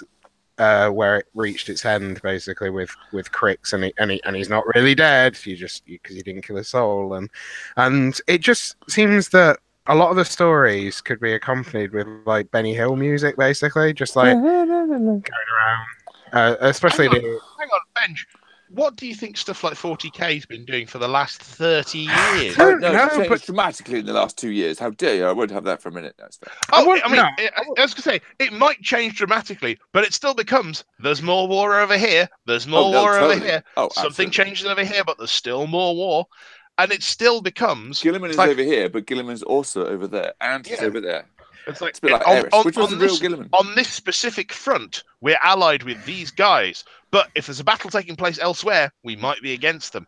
Because you have to have... They've kind of shifted that one, but yeah. But to an extent, that's the thing. You have to have that with every war game because that's how it works. Yeah. But there's no creeping dread really like there is even in any of the Warhammer or 40Ks. The big bad never really seems to ever manifest itself, really. That's because if you look at the history of Imran that they present, it's not that there is ever really well, since the Orgoth, it's not really that there is ever a big bad. It's just a lot of very consistent squabbling. Well, I think the Grimkin was this is my border. No, this is my border. I'm having this bit. Okay, we're having this bit. Yeah, but Crix was supposed to be the thing that united, and in the end, they did the good hero thing, but then they still went back to the border skirmish thing, like nothing really ever happened. But the Grimkin was supposed to be the clock advancing, and they were supposed to be the big bad awful. No, not really. They were. Well, old witch brought them to advance basically her agenda and clock forward for whatever it is she's supposed to be fucking afraid of, basically. Or it was to slow down, wasn't it? Or at least the Infernals, basically, or something. I don't know. I can't remember. Who are coming next year? Who are coming next year? The thing is that the whole thing of there will always be, like tension between the nations is always going to be a thing. That's how the world is set up. You will always have, the Protectorate and Signar border with tensions. You will always have the Protectorate and we haven't got a game without that, have you? Really? Yeah, what remains of Lael? Yeah, we haven't got a game with it, but the stories can't really. They can't really advance. Well, they have. They were, but they stopped. Yeah, exactly. That's what I think. I think they ran out of steam. I think they. I think it's more marketing model than anything else. I think the cost, the book sales the big book sales were drastically down. The whole sort of industry is moving towards a digital online model. We all like War Room. We all like the digital updates in War Room. War Room and physical paper-based books can't really coexist. The two one kills the other. So you don't buy a book just for the fluff unless you want to buy a book that's just fluff. But those books don't sell that many. It's a difficult one. You can't have the digital platform without and have paper books because you wouldn't sell enough of them. I mean, unless you're Black Library. If you want fluff, I have pretty much the ultimate book kind of sat just behind me, which is the two tomes they put out for the RPG. Yeah, I've got those. That's every bit of background you could ever want on that world. Background, yes, not forward going. But the thing is, the thing is, Benj, right? If you want the story to move forwards, you basically have someone, and this is for any game. You basically have someone in the office walks up to a dartboard, throws two darts in, and goes, "Right, those nations are at war this week." And that's it. That's all you get for any game. I disagree because the game, as it were, now. So the tabletop is driving the game. The narrative isn't driving the game. Maybe it never did properly. But the books kind of felt like they were doing that. There was a roadmap and a plan. I think that the stories they wrote perhaps drove the models that were incoming. They never drove what was happening on the table. From having sat through CCAT talks, it was a kind of early days. It was 50-50, wasn't it? They come up with a model, and then they create backstory for it, and then then sometimes they write fluff that then generate a model. There was a kind of a symbiotic relationship. I think models started to dictate fluff after a while because they were producing new kind of concepts more quickly than they were story. Yeah, but I think CID doesn't come. Yeah, but CID doesn't come with fluff. That's the thing. The models. It does a little, but not much. No. I mean, you get the concepts and the statement of what their role is within the nation, but you don't get that kind of where you used to have the forces books with the full page description of, this is what these guys do. Here's the history of their thing. Here's where they're headed for, and then for instance, in the Cadre one, we had that whole description of where you have the 3 armies, which are like the hammer and the anvil, and hammer, anvil, and forge, was it? Something like that. Something like that. And you have like the half-page description of the Cadre and navy, which is Cadre has a navy. It's not very good. Actually, wasn't it the hammer? Wasn't the forge basically the manufacturing industry of? I can't remember, but it was 3 armies, which is why the Cadre symbol was as it was, and But good. No, I mean, I just kind of spiral out of what I was arguing was the fluff at the beginning, saying we haven't had any new 3s, and we had less 2s, except where it's a journeyman being upgraded. And that seems to be because of the lack of the fluff, because that did seem to drive certainly the Warcaster developments, because as you say, they could be new Warcasters. The only reason to make them Striker 2, Striker 3 is instead of Striker 2 being a different person, Striker 1 was because there was a narrative going along with it, wasn't it? And that definitely seems to have fallen by the wayside a bit. Well, I mean, I knew players who just absolutely hated Striker 2 as a caster because of what he'd done in the story. Because he was twat in the story, Yeah. Which was kind of really... that was an interesting angle to have on the game, and that people felt that strongly. And I think that is something that's perhaps a little bit missing. Well, I think some of that's kind of caused the kind of faction faction attachments to sort of wane a bit as well, because it used to be that you might have a couple of factions, but like I was welded to trolls for a very, very long time, as you both well know. And that was a fluff-driven thing. It was a fluff-driven. I mean, part of the reason I picked up trolls in the first place was I bought the first edition Mark 1 Hordes, and I bought the Legion starter bets, right? And actually, I read the book and went, I need to buy trolls now. Well, it's like the reason. Yeah, identity was important. That I have mercenaries is that I was kind of looking through the various books and found both the art piece of the Nomad and the art piece of Ashlyn. Which, if you've ever seen it, it's Ashlyn with sort of the flag of Lael in the ruins. I've seen that. Yeah, was it Ladry? And it's actually one of the ones that I have on my wall in my room. I have 2 pieces of War Machine artwork on the wall. There's that one, and there's the white Sorcerer one. Faction identity used to be very important. I mean, even a tournament thing, people would turn up to specific tournaments if a coin was on offer. For their particular faction, and so you don't get that anymore. No, I mean, it still exists. It still exists as much as that's part of why I picked up Chris Regard. I didn't know anything about the faction rules wise, but I'd already committed myself to buying it based on the fluff because it spirals out of the fluffy escalation. Going back to the second book of Mark 1. I do need to jump in here quickly because Rich Dean, who is listening, hello Rich, he sent us a message saying, the world building fluff is bad, don't bother with it. Rich, you're wrong. You just are. I'm not going to debate that one, you're just wrong. What do you mean by the fluff is bad? Do you mean the quality of it, the quality of the writing, or just that the whole story is bag of... I've literally read it, the entire comment. Yeah, I'm asking him. I'm sure I'll get a WhatsApp in a minute or something. Yeah. Ooh. Or a DM on Twitter. WhatsApp, you modern adult, you. I won't get a WhatsApp from Rich. You might get a DM on Twitter. You'll get a Telegram. On Twitter, yeah. You'll get a Telegram. A Telegram, yeah, nice. Or a dispatch from... Actually, I've got quite a lot of messages on DMs on Twitter now. Look. See, this is why I monitor Twitter every single show, because I know I'm going to have messages from Rich Dean, and in the YouTube chat, I have Byron. And for the record, Rich, I still quite like War Room. I enjoy War Room. I'm not going to repeat his comment. It's fairly offensive towards War Room. I like War Room. Ever since War Room, how can I put this? I didn't use War Room right at the very start, but once I started using War Room, I never looked back to cards. I've still yet to play a game with War Room instead of cards. Oh, okay. Yeah, no, I still take cards. I'm going to try it at some point, but I've never actually tried that. I still do cards. Even Chris Regard, I've printed out all the cards. I don't think I've ever had the battery life to survive a tournament.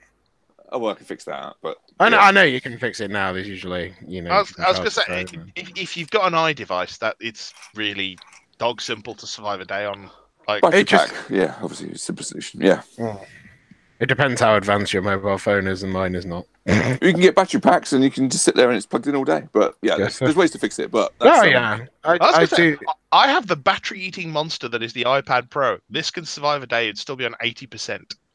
So you just have to do things like turn the brightness down and what is it? There's a setting. I'm just gonna ask this one: Why in army building software do you have options for different frame rates? Because it's built in Unity. It is built in Unity, but you don't need anything above the 15 frames per second that is the minimum. You do not need to say there's nothing animated in there. It didn't need to be built in Unity in the first place. It's doesn't matter ridiculous. It doesn't matter if it was. It could be defaulting down to the lowest frame rate, couldn't it? Yeah, all the transitions are static. There's no moving transitions in the entire UI. There is no reason for it to have a frame rate. And also, whoever it was at Tinkerhouse that decided to use their own proprietary PDF viewer rather than the inbuilt one on Android and iOS needs to reconsider some of their life choices, because that is a horrible decision. It is horrible interface.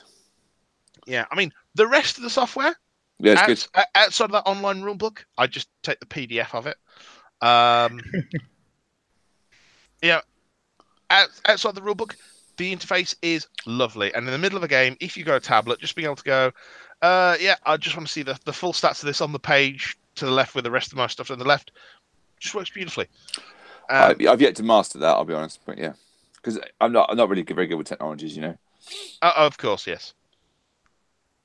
But yeah, just pressing on a unit and seeing like the very quick version of their rules down the right hand side is an absolute godsend. I probably should try and use it in the next few games and see if I can actually translate over to, because it would save a lot of hassle. I like cards though. I like although I don't think so. My original argument was if I laid out all the cards from my whole army across the table, I could quickly find any rule or anything I needed. But the reality is that you spend ages scanning across them. Even if you have a system, which I do, it still actually takes you a moment to work out where it is and read it and find out you put another card on top of it, or a model on top of it, or dice on top of it, or something else.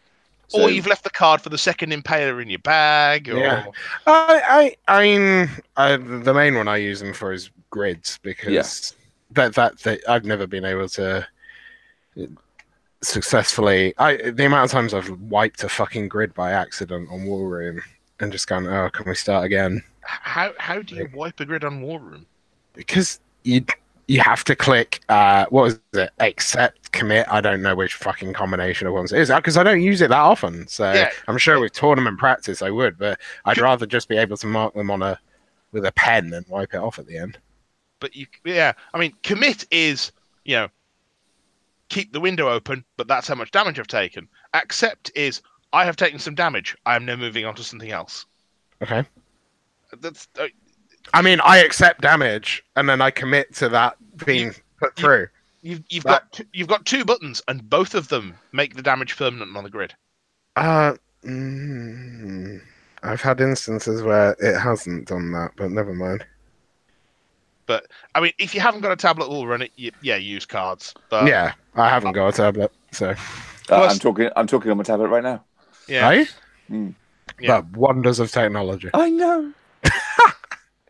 Yeah. Plus the amount of times where I'm kind of sat there mid-game going, I have no idea what that opposing unit is. I'm just going to add a. I have War Room. I have my phone on the table. I use War Room for reference and looking things up, but I've never used it to mark damage and to without cards. I've never used it without cards to mark damage and be my own army. Yeah. Because how do you get to? It's learning how to use it, I suppose, because I tried using it too early, and that put me off, I think, before it was really kind of refined as well as it could be. And so I don't know how you get from looking at the card references while you're in the middle of a game without losing your current game and all your current damage. So as in actually looking at other people's lists? Yeah, no, other people's cards. If I look at a Crix card in the middle of a game without losing my current game. Okay, so quick tutorial on this. You've got two ways of doing it. First one, there's a little bunch of three icons bottom center when you're in the Go to War screen. The left-hand one of those will bring up your entire card database, so you can look at whatever you want, and then when you're done with the card, just click off it, and it goes straight back to where you were. So it's like a pop-up that appears kind of over the top of your, without you noticing it. Or what you can do is press the 3 lines on the right, which is commonly called the burger menu. Is that not called the 3 seashells? No. Okay. And press add reference army. And what you can then do is from that original icon, which is like the fan of cards, actually proceed to put your opponent's army in below your own.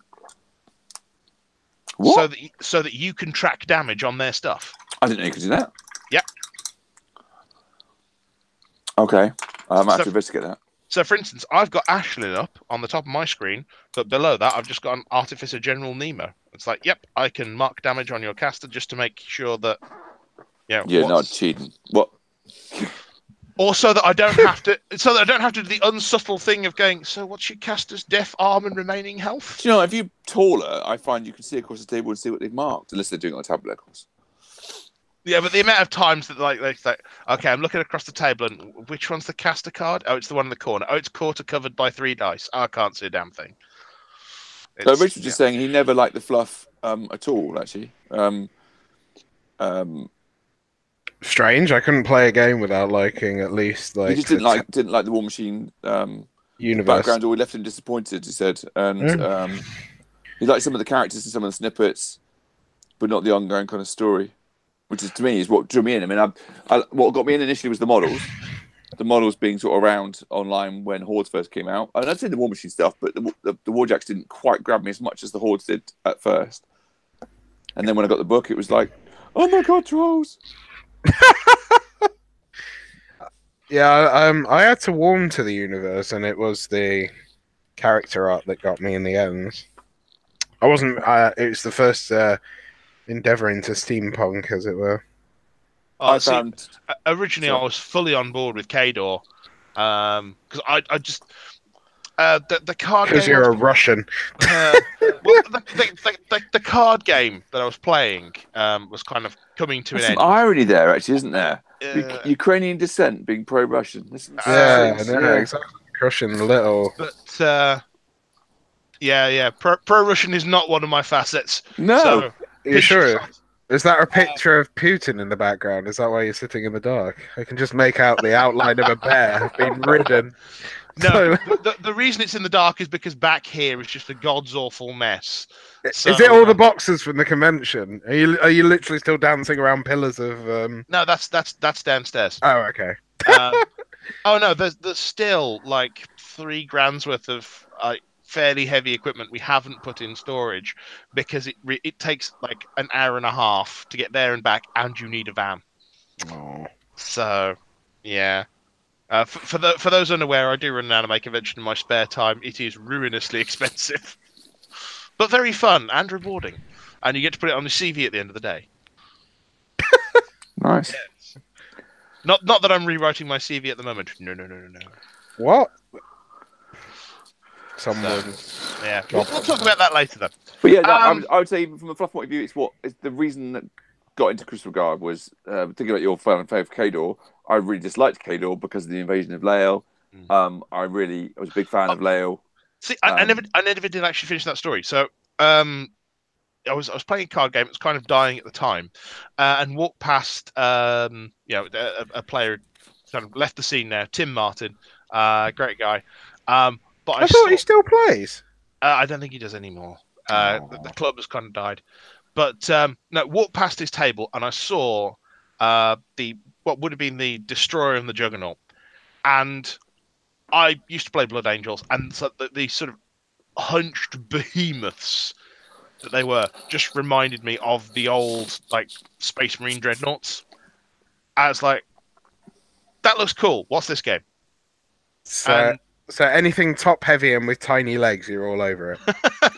Actually, for some interesting irony, Mike, if you found an old Mark 1 original Cadre heavy warjack and put it next to one of the new Crucible Guard ones, do that at some point. It's hilarious.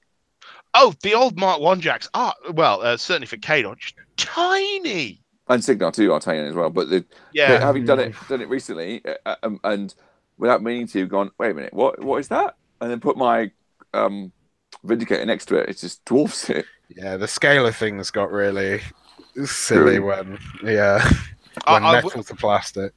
I will say that all my mercenary ones are still metal, because the Merc plastic set looks foul, and can die in a fire. Frankly, wow, it would die in a fire. It would melt. Yes, that's good. No, I do in fact have yet another metal nomad on the way. So, are you just trying to hoard them? No, I'm just trying to get as many as I can before mold wears out. I think that one is going to be Rover number 3. You should start naming them. I mean, I could do, but that would require me to paint more of them. Name them after Blue Peter dogs. And then write little fan fiction stories about them. I've done War Machine fan fictions. I know. No, yeah, we know. Moving on. Oh, is that a sore point, Ben? No, it's just I'm an award-winning award-winning short story writer. Yeah, there we go. That's something I've forgotten to put on the CV. I'm gonna get that as a plaque. And... No, I need a blue plaque on my house. Come on. Oh, okay, fine. Oh shit! Here once dwelled Mike Chomik, Ukrainian dissident, pro-Russian. I don't know. Where are you getting this from? I don't know. Your love of Cadre. Rumored to have killed Stalin. Lenin's uncle twice removed. No, how would that even work? I don't know. I mean, but it's good. I liked it. There is some complex family history there, which I'm not doing. And time travel. He is, in fact, his own uncle. Fuck. Moving on. Where are we moving? I think we just went. To be honest, this has been very much a rambly sode. Are we going to end up talking about movies again? We're still on the intro. Just going to point that out. Are we? No, we moved on to Mike's tournament. Oh, yeah, we did the intro, we did my tournament, and then we moved on to what we seem to move on to every other podcast, which is things were better in my day. They were. Jesus Christ, they were. I would say with the exception that I've got the faction that I wanted now. Yeah, I mean, this is the thing. I would say the fluff was probably in a better place in that day, but the game was not in as good a place, because the actual mechanics of how it works on the table is so much better now. I would say Mark III stumbled a bit as it came out of the gate, but is such an improvement now. I will still say the biggest mistake that was made with Mark III's launch was not having the new Steamroller pack. Yeah, because the Steamroller that came with the launch of Mark III was not designed for this game and did not work. So I like Steamroller now. I like Steamroller now a lot. I like the way it works. I like the variation. I like the way the points work. I like the way that you need to build a balanced list for a Steamroller game, because if you don't have any solos, you don't have enough solos, you can't sort flags out. You need to have a variety or be able to cope or cover things. Yeah. Or you're screwed. And I quite like that. If you can just rumble over the opponent, then it doesn't matter. But otherwise, if you want to build a scenario army, it needs to have the correct pieces. Yeah. Or you could just get a net deck. Let's see what's there. I just buy 9 Slayers for your Cadre list. Absolutely. Yeah. From Rich Dean, who says, things are better in 40k and Infinity. I don't want to play either. Thank you. I can't speak Spanglish. I enjoy 40k at the moment. Are you still playing it as much now? You've got your... No, because I'm playing Crystal Guard. What do you mean? Yeah. I can't do both. When would I do Why can't you do both? You're a man with job, children, life, stuff. Nah, you're not hobbying hard enough. Clearly not. Clearly. Having painted a whole faction since July. Nah, don't count. Bought and paid for. I actually went to Firestorm Games and did the awful thing of order history, and then went, I'm just going to add up since July what I've bought and what a whole faction, even limited faction, costs. I love this. It hurt. I love this. I'm clicking on tournament listings like archive history on discount Games Inc.'s tournament thing, and I just clicked on Fiora 1, no history. Oops. Fiora 2, oh, the same. Fiora 3, nope, Fiora's dead. Oh, and then Amon. There's so many Amon lists. I like Fiora. I like Fiora, but apparently nobody else does. Oh, that's disappointing. I've just I've looked at my order history on Firestorm, and that is that's not a pleasing sight. Although it does go back to 2010. I only looked at since July when Crucible Guard was released. So when the Army Box came out, and orders since then, which are the only things that are not are a few bits for somebody else, and I bought some bits on eBay, so it kind of cancels itself out. So yeah, I know what I've spent on Crucible Guard since the summer. When you look at it, Mike, do you realise that you could have bought your own house, or how bad is it? No, it's not quite that bad. I mean, it's like where are we? 2010 to 2012. There's what? 1, 2, 3, 4, 5, 6. There's 7 orders that are around the 200 quid mark. Okay. In fact, there's one from 2012 that's 320 quid. But it doesn't tell you what was actually on the order. They changed systems and imported things across, didn't they? Yeah. So you have some of it, but not the detail that you did. Oh, I don't know. Right. Anyway, I'm looking at tournament lists, and there was one that won in Australia, and both of them are actually lists that I would have as a nice pairing together. So both. Oh, one's Guardians of the Temple. Oh, interesting. Ben just going off down his own little rabbit hole right now. Well, I need to figure out what I'm playing. It's less than a week away, and I don't know what I'm doing. Where are you going? I am going to Northampton for the last ever steamroller that will be held in Northampton, apparently. Really? Yeah.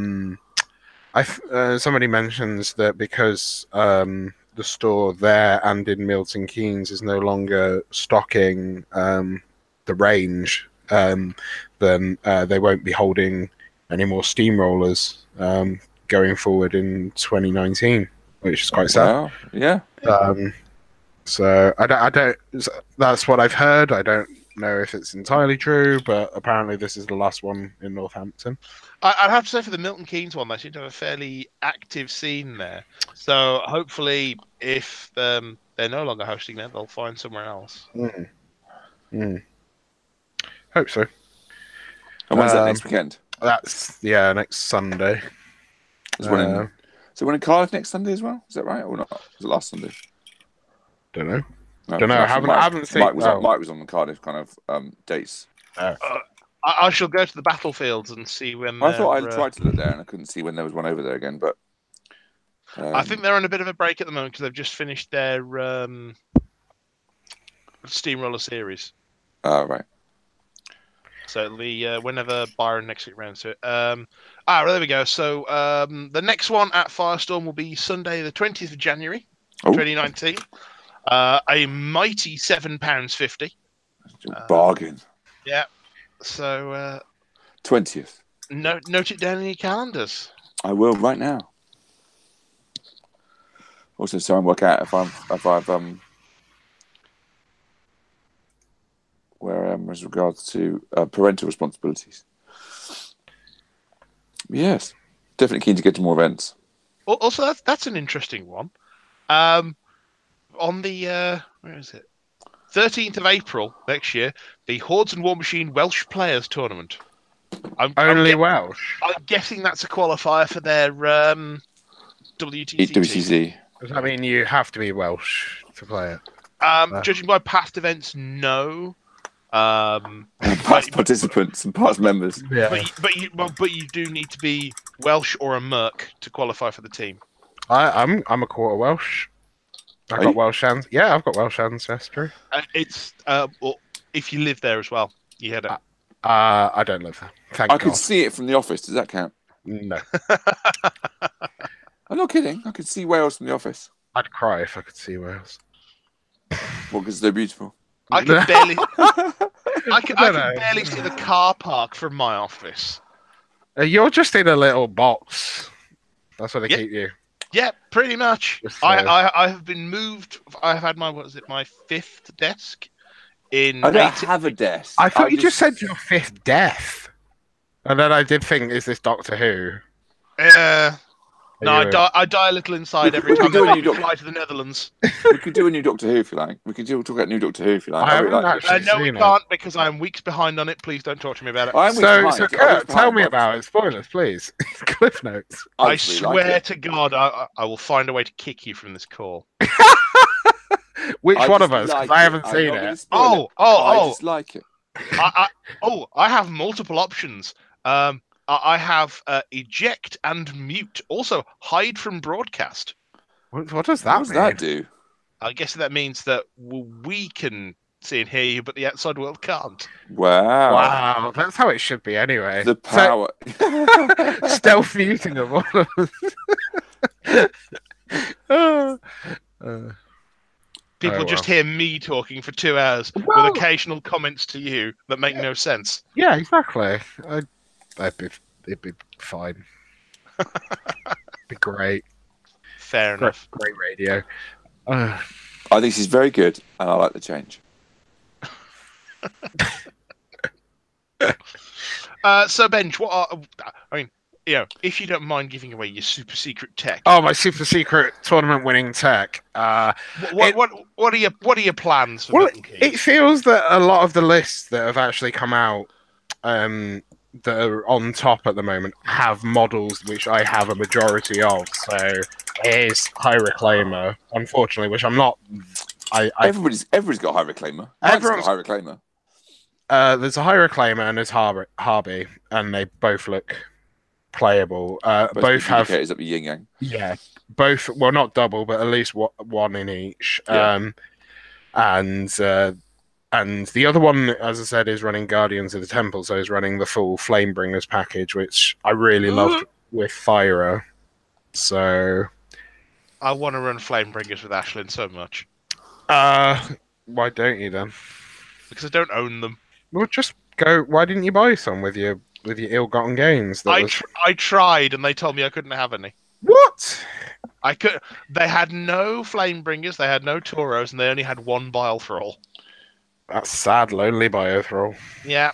Well, that's sad. But anyway, so it's running the full Flamebringer package, 1 unit of Daughters of the Flame, Minquire, Pyrus, full unit of Temple Flame Guard, but not with the UA, and Nicaea, and a Devout, along with the Judicator on Harby. So, I failed to remember the tier benefits of champions. Guardians of the Temple. So I have no idea what that list is designed for. Well, let's just have a look with the power of War Room. Okay. Dun dun dun. I don't know what that list is actually teched for drop wise. I know that everybody's saying that you should have a Slayer drop. Guardians of the Temple, yeah? Yeah, Guardians of the Temple. So, composition rules. The army can only include the following Protectorate models: Protectorate Warcasters, non-character Warjacks, Flame Guard models or units, Choir of Menoth units, Reclaimer solos, Vassal solos, Rack solos, and Protectorate structures. This army can include 1 mercenary solo and 1 mercenary unit that will work for Protectorate. These models can be included even if they have the Partisan Protectorate special rule. Mercenary units in this army can include attachments. For every full 20 points of Flame Guard models or units and Protectorate structures in this army, you can add 1 Flame Guard command attachment or 1 small base Protectorate solo to the army for free of cost. So basically, buy stuff, get more stuff free. Pyrus and Nicaea. While B2B with another model in their unit, Temple Flame Guard Trooper models gain tough and cannot be knocked down. Whoa. Yeah, oh yeah, that's why. I remember that. Just Temple Flame Guard or Flame Guard models? Just Temple Flame Guard. But even so. Temple Flame Guard. Even so. Temple Flame Guard Trooper models. Yeah. Jesus. 1 Daughters of the Flame unit in this army gains Ambush. Oh, that's nice. me daughters. That's the reason for those, yeah. Yeah. And that's it. So yeah. Ambushing Daughters, just can we say no now? That would be lovely. And really annoying TFG. Yeah, that sounds like a good list. TFG, the fuckest what? Sorry, yeah. the fuckiest. God. TFG. Yeah. The fuckest uppest, yes, that's right. Yeah, but I didn't make that up. That's Spaced. I'm sorry, Ben. Are you not aware of Spaced? I am aware of Spaced. The fuckest uppest. Yeah. But yeah, Daughters. You don't know what that is, do you? I do. No. I want to find my Spaced box set. I can't. Yeah, it's worth watching. Okay, so what's weird to watch Spaced is once you've already got married and have children, then going back and watch Spaced when you used to watch it in your 20s is weird. But it's still fun. I can't watch it anymore. It's tricky. I think we've had this conversation before. Yeah. Do you think? I absolutely love it to pieces, but now it's looking at people who are technically younger than me. I watched some of Big Train on YouTube. Oh, Big Train. Yeah, that is still funny. Big Train. But they're so young. All of them are so young. Yeah. Mm-hmm. Yeah, they are. Anyway, the second list is your standard high reclaim affair of all the exemplars and evil mini Sevi with a dervish. Do you ever listen to Combo Smite podcast? No, who does that? Some Canadian guys, and one of the guys on there was running two medals lists were extremely similar, not exactly the same lists, but in design and concept and the difference. Actually, no, he was running exemplars. I beg your pardon, but with those two. Yeah, Interdiction seems to be the stronger one of all the tier lists, and you can run a lot of casters in it. Yeah. And they run quite differently with different casters, don't they? Benj. Yeah. Theme forces. What did I call them? Tier lists. Oh, I'm going back a bit. I didn't even notice. No, they were never tier lists. They were theme forces that had tiers within them. Yeah, I know, but everybody called them tier lists as well. They made them cry. Because they were wrong. Oh, God, calm down. It's fine. Elemental evolutionism, I miss you. Oh, no. Get it away. That's such a cool list, so broken. Creamy. Nice. I'm glad those days are over, somewhat. Just looking at it as well, Exemplar Interdiction was the one you were looking at, yeah? Yeah, that looks quite good. Yeah. 2 inches of extra deployment zone. Yeah. Protectorate Warjacks gain blessed on their weapons. Yeah. And for every 20 points of exemplar models or units, you can add 1 small or medium-based Protectorate solo or Protectorate command attachment to the army free of cost. And I like it because it's got a nice combination of Incinerators and Bastions. So, medium-based lovelies. And lots of exemplar standard ones as well. And some horrible errants. I don't understand the errants, though, really, because... They're different to they used to be, but I used to love them. I know, I don't understand why he's got the errant officer and standard, the UA, because I don't think it's very good anymore. I don't... Well, because they get all the things they used to have anyway, don't they? What they used to get from it. I can't remember, but it just seems very overcosted and not very worth it. So for 4 points, you get the same kit on the officers you get on the rest. You get Mark Target. Yeah. +2. Yeah. I forgot. Really? Mark Target? Yeah, Mark Target on the officer. Okay, yeah. Yep. So he gets shot and dies. Purity. So once per game, anytime during the activation, enemy upkeep spells and anima on this unit automatically immediately expire. Mods in the unit cannot be targeted by enemy spells and lasts for 1 round. I love that thing where you're like, do I pop it this turn when I know that it's going to then... You just have that constant conundrum of when do I pop that mini feat. You've got Tactics Quick Work. And then the Standard Bearer takes the command of the leader up to 10 if it's within 5 inches. I'm not sure for Mark the Target whether it's... It would probably be better if they had Assault. They did for a while, didn't they? Yeah. But as it is... Actually, no, I can see that working because you charge in, you melee stuff down, and then you're getting essentially +2 on the quick work shots. No, you miss. Errants miss a lot. Mat 7. Yeah, they still miss. On troopers, that's pretty good. I can't roll dice for shit. Anyway, and they need to get. Oh, what the fuck is the package? I can't remember High Reclaimer's package. Is that Clouds for delivery? Yes. I don't know. I've not looked under his robes. That's fine. Yes, it always has been. It always has been Clouds. Yeah. Yeah, that's Clouds. But anyway, the list actually probably wouldn't have the warder because I don't have one at the moment currently.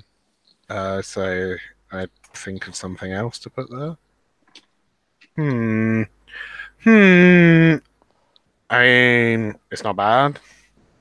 I don't think I'd ever be reviving any Avengers. Oh, sorry, Avengers at this rate, though. 12 points min. I don't know. I'm not really sold by that. Could just have a shitload of swordsmen instead. Not really sold by what? Sorry. Oh, just the errants. Okay, I've just bought some to go with Ashlyn. So I know. But then again, my selections to go with Ashlyn are the errants, and I've forgotten the name of the other unit, which is cleansers. You're going to put Quicken on your errands. No, I'm going to put Quicken on the cleansers. Oh, okay. Oh, you got cleansers. Sorry, I missed that. You got cleansers. Yes. Yeah. Speed 7 cleansers with Pathfinder. Choo choo. Or Speed 7 Rocketeers. Choo choo. Speed 9 Rocketeers. Speed 9 Rocketeers that are Def 18 against shooting and magic. Yeah, that kind of works. Yes, I believe it does. I'll take that option any day of the week. For $1. I'll buy that for $1. So have you had any practice games in the run-up to... I was going to have one today, but God knows what happened to today. I was incredibly tired. I went out with some work people last night, and there was lots of alcohol. It's the first time I've been drunk in years. It's amazing. I felt invincible, and I'd only had like how many? I had like 3 or 4 beers. This really nice. The funniest thing you've said in ages. Sorry, I had 3 or 4 Belgian beers, and they were really nice. Blue Moon, a nice slice of orange in there, and a nice little tankard. And you had to ruin it. I had some lovely Belgian beers. Ooh, with a slice of orange in. Yeah, it complements the flavour of the beer. It's really nice. And I'll tell you what complements the flavour of beer for me. What's that? More beer. Oh, okay, fine. You hardcore alcoholics, you. And I also had a lot of shots of this thing called a toffee wonk. Okay. It's this pub's like special like shot thing, and it's really nice. Oh, okay. Deceptively nice, and you end up drinking lots, and yeah. And then we went for we were all really hungry, and we all went for a Noodle Nation, and it was the worst idea ever. That food is terrible these days. Oh, yeah, that was a fun Friday night. Sounds it. I was drunk before 5:30. Oh wow! Yeah, we got into the pub quite early. See, my Friday night consisted of coming home, reheating a pasta bake I'd unfrozen, and then playing Overwatch for a couple of hours before going, oh well, it's 11 o'clock, might as well go to bed. Yeah, I don't know whether that was a better evening or worse evening. I mean, I spent 30 quid and I didn't get a hangover. I guess that's fine, in the grand scheme of things. But yeah, I think as soon as I start getting hangovers again, I think that's the end of that adventure. Just make sure bench because you're getting older now. Yeah, I definitely am. You have to stay hydrated. I did. I had a nice glass of water after. I've always been one of those very sad people who'd always drunk quite a lot of water with alcohol anyway. I think it's just you have to be sensible these days. There's a free bar though on Thursday, so I may not be alive. It's the work Christmas do, so it's that time to make a tit of yourself in front of your MD and blame it on free booze.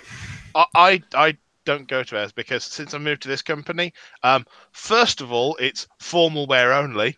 Not doing that one. No.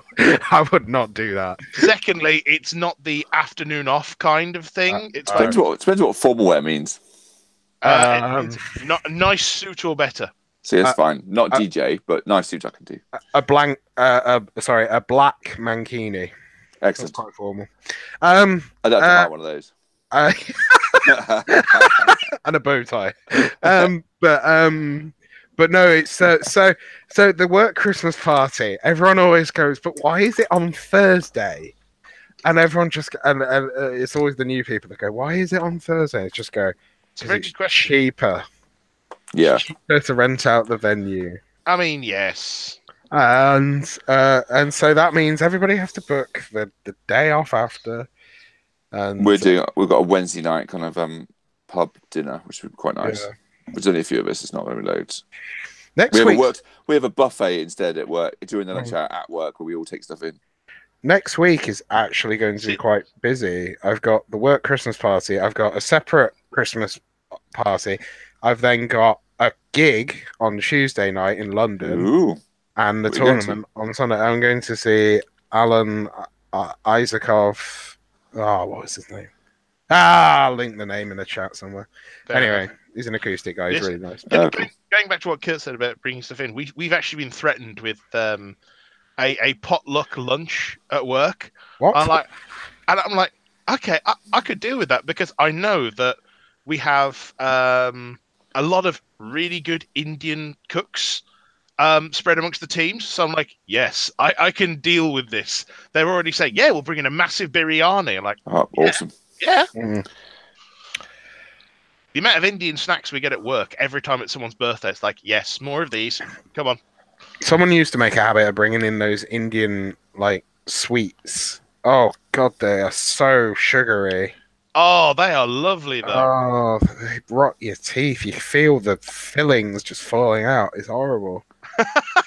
Like pure sugar. That's what sweets generally are. I know, are. but pure, like, unadulterated, like, this... It's like someone's got some sugar, refined it, added more sugar, and then refined it again. And then sweets. And then covered it in glucose or something. I don't know. High fructose more sugar. Yeah, there we go. High fructose. Fuck me! I've created a Doctor Who villain. He's drunk again. He's drunk again. Don't you start this. This is what happens when a man goes out once. He gets a bit of a reputation, and hey, I've drunk half a bottle of wine this evening, so I don't know what to say. No, I had. Oh, see, and here's me going through the finest bottles of Highland Spring this evening. I haven't even been over to the whiskey shelf. Oh, I'm sorry, the whiskey shelf. I can't drink whiskey. No, half a bottle of wine, more than half a bottle of wine drunk. I can't do wine. It really fucking. I hadn't until recently, and I kind of went. I just fancy. I quite like it. I'm not all the time, but a nice bottle of Rioja. This is a this is a Cabernet Shiraz. Okay. Right, that's it. Can we do a wine and cheese episode? Like literally. Votes for wine and cheese. I would pass on the cheese unless we go down specialities like goat's cheese. Then I'm in. Oh, okay. Unite the Union at work were doing a talk, and they bribed everyone to come with free wine. You didn't have to sign up to Unite. Did they have wine, or was it all a lie? No, there was wine. I drank it. I didn't being complete like free hat. Yeah, they did. They had wine, but no, and cheese, but no biscuits. So it was quite sad. That's weird. Yeah, I got told I was weird, and I was like, but I want biscuits. I am weird, but where's the biscuit? I want at least some Jacob's cream crackers. Come on, people. Yeah, or like, what are the water? Is it water biscuits? Water biscuits. Yeah. Not Jacob. Who makes those? That's Cars. Yeah, that's the shit. Right there. See, I like the that's little. The shit. The little round granary ones. They're very nice. Mm. Oh. Or even digestives. Mm. I'm not participating in your highly wheat and gluten oriented biscuit conversation. Oh, what? Have you become gluten intolerant now? No, I avoid it because it's just horrible. What, gluten? Yeah. It's everywhere. Behind you. I just don't eat. It's fucking gluten. To be fair, I've accidentally cut down on the gluten because of like what I buy. But God, are we turning into a health podcast now? So we come from wine and cheese to I don't think we can go a health podcast because of the wine and our general alcohol intake. Yeah. Wait. I think we fall down there. I don't eat badly, but then I drink. I make up for it in other ways. That is pretty much the case, yes. Drink, the cause and solution to all of life's problems. Having said all that, I'm sat here painting Big Alice, who is, of course, a good woman who's taken far too many drugs. Just quickly, model. Just quickly, Rich Dean has actually said, have you seen what I tweeted at the response to the podcast? Yes, Rich Dean with your what looks like either a violently blue or violently green drink. He likes his cocktails, as Rich. Yeah. Oh, yes. Yes, he's the cocktail meister of the hour. Although, not Dr. Cocktail, because that's still that's somebody else, yes. Who? Norbert. Oh, yeah, I forgot. Is he? Yeah, I was going to say, is he still alive? But he probably is. Norbert has been tweeting on the UK War Machine Hordes Facebook group saying... He's still very active, still around, What big tournaments are there next year? Well, Norbert does a lot of the European tournaments. Yeah, but ClogCon's not on next year. Well, pardon? ClogCon's not on next year. No, there is no ClogCon next year. Unfortunately, I kind of missed out on ClogCon. If I'd taken, I think it was 1 day's holiday, I could have got work to pay for my trip to ClogCon. Well, in a roundabout way, not directly. No, work would literally have paid for my trip to ClogCon. You couldn't have put on your expenses. Gone there for a work thing now, I think he means, yeah. So they would pay for my flight out there and all the connections to it. And all the connections from it to the venue at RAC. Because, like, the day after ClogCon finished, we were at the World Trade Center in Amsterdam. So... And also slightly riffy hotel. If you do go to Amsterdam, don't stay at the Hotel Beethoven. I'm just saying. Okay. The downstairs looks nice. The upstairs is a 1980s travel lodge. It still can't be as bad as that place in near Element Games. The Britannia Hotel. The Britannia. Oh, right. Whoa, Britannia. Before I have flashbacks on a scale that make me want to hurt you even more, Benj. We're not doing that. We're not talking about the Britannia. Can we just stop? I would suggest it is probably around about time that we start going for any other business. Which I realise the entire episode has been any other business, but we might as well wrap it up in style. So, Benj, any other business? There's a new Gundam series coming out. I saw your tweets about that, your messages about that. Is there? Yeah. It's continuing after the Laplace incident. I can't remember what it's called. It looks interesting. I'm kind of getting slowly back into big robots. And Evangelion's out on Netflix, which means I need a Netflix subscription at some point. So, yeah. I'm just really hoping it's the original TV series. I've seen the end episode only once, so I can't really judge. I just... End of Evangelion, the movie, can go in the bin. Why? No, it's okay. It's fine. It's a terrible movie. It's a movie created for no other purpose than to troll some abusive fans. Yeah, there's nothing better than creating something out of pure spite. I mean, there is. Love of the thing. No, fuck that. Love's dead. There is no such thing as love. Fair enough, Benj. Wow. Fair enough. While you're on the topic of anime, by the way, if you're in the mood for something, that time I was reincarnated as a slime. Okay. I woke up at 3 a.m. this morning, couldn't get back to sleep, so I thought I'll watch an episode of something and then probably drop off to sleep again. Where was that? What? Where did you watch that? Which interface? System? Oh, it was on Crunchyroll. Okay. It's available on. Also, Funimation UK. They both have free streams, just not like the latest episode. But yes, I basically watched all 9 episodes pretty much back to back. It is a really fun and weird show. Cool. My other recommendation is museums. Go to museums. Yes, you said you'd been to the National Gallery last week, didn't you? Yeah, I went to the National Gallery, the National Portrait Gallery, the Imperial War Museum, and I also went to the Ashmolean, which is more local to me, and I should do that more often, but I finally got to see. This was like a new discovery for you that you hadn't realised that museums did before. No, there's different reasons why. Like, but getting to go and see things that I'd like to see and properly absorb them. Not take your children, right? Just go and enjoy. See what you want to see and those kind of experiences. So I'm looking on the hunt for more. I do, because you said it. I do thoroughly recommend to people. Imperial War Museum is a great visit. It's it's some of the little things in there. Like I didn't realize before I started going in there that ulans are a real thing. Yes, I didn't know. Okay. Okay, that's fair enough. They also have pretty much what is spot on, the Cadre mortar, just as a real thing. Like, oh, okay. Nope, that's accurate. Fine.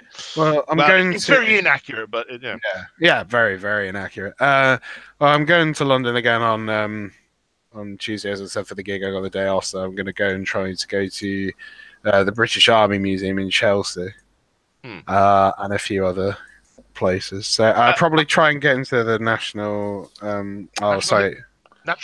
Natural History, or if I can't because the line's too big, the V&A probably. Yeah.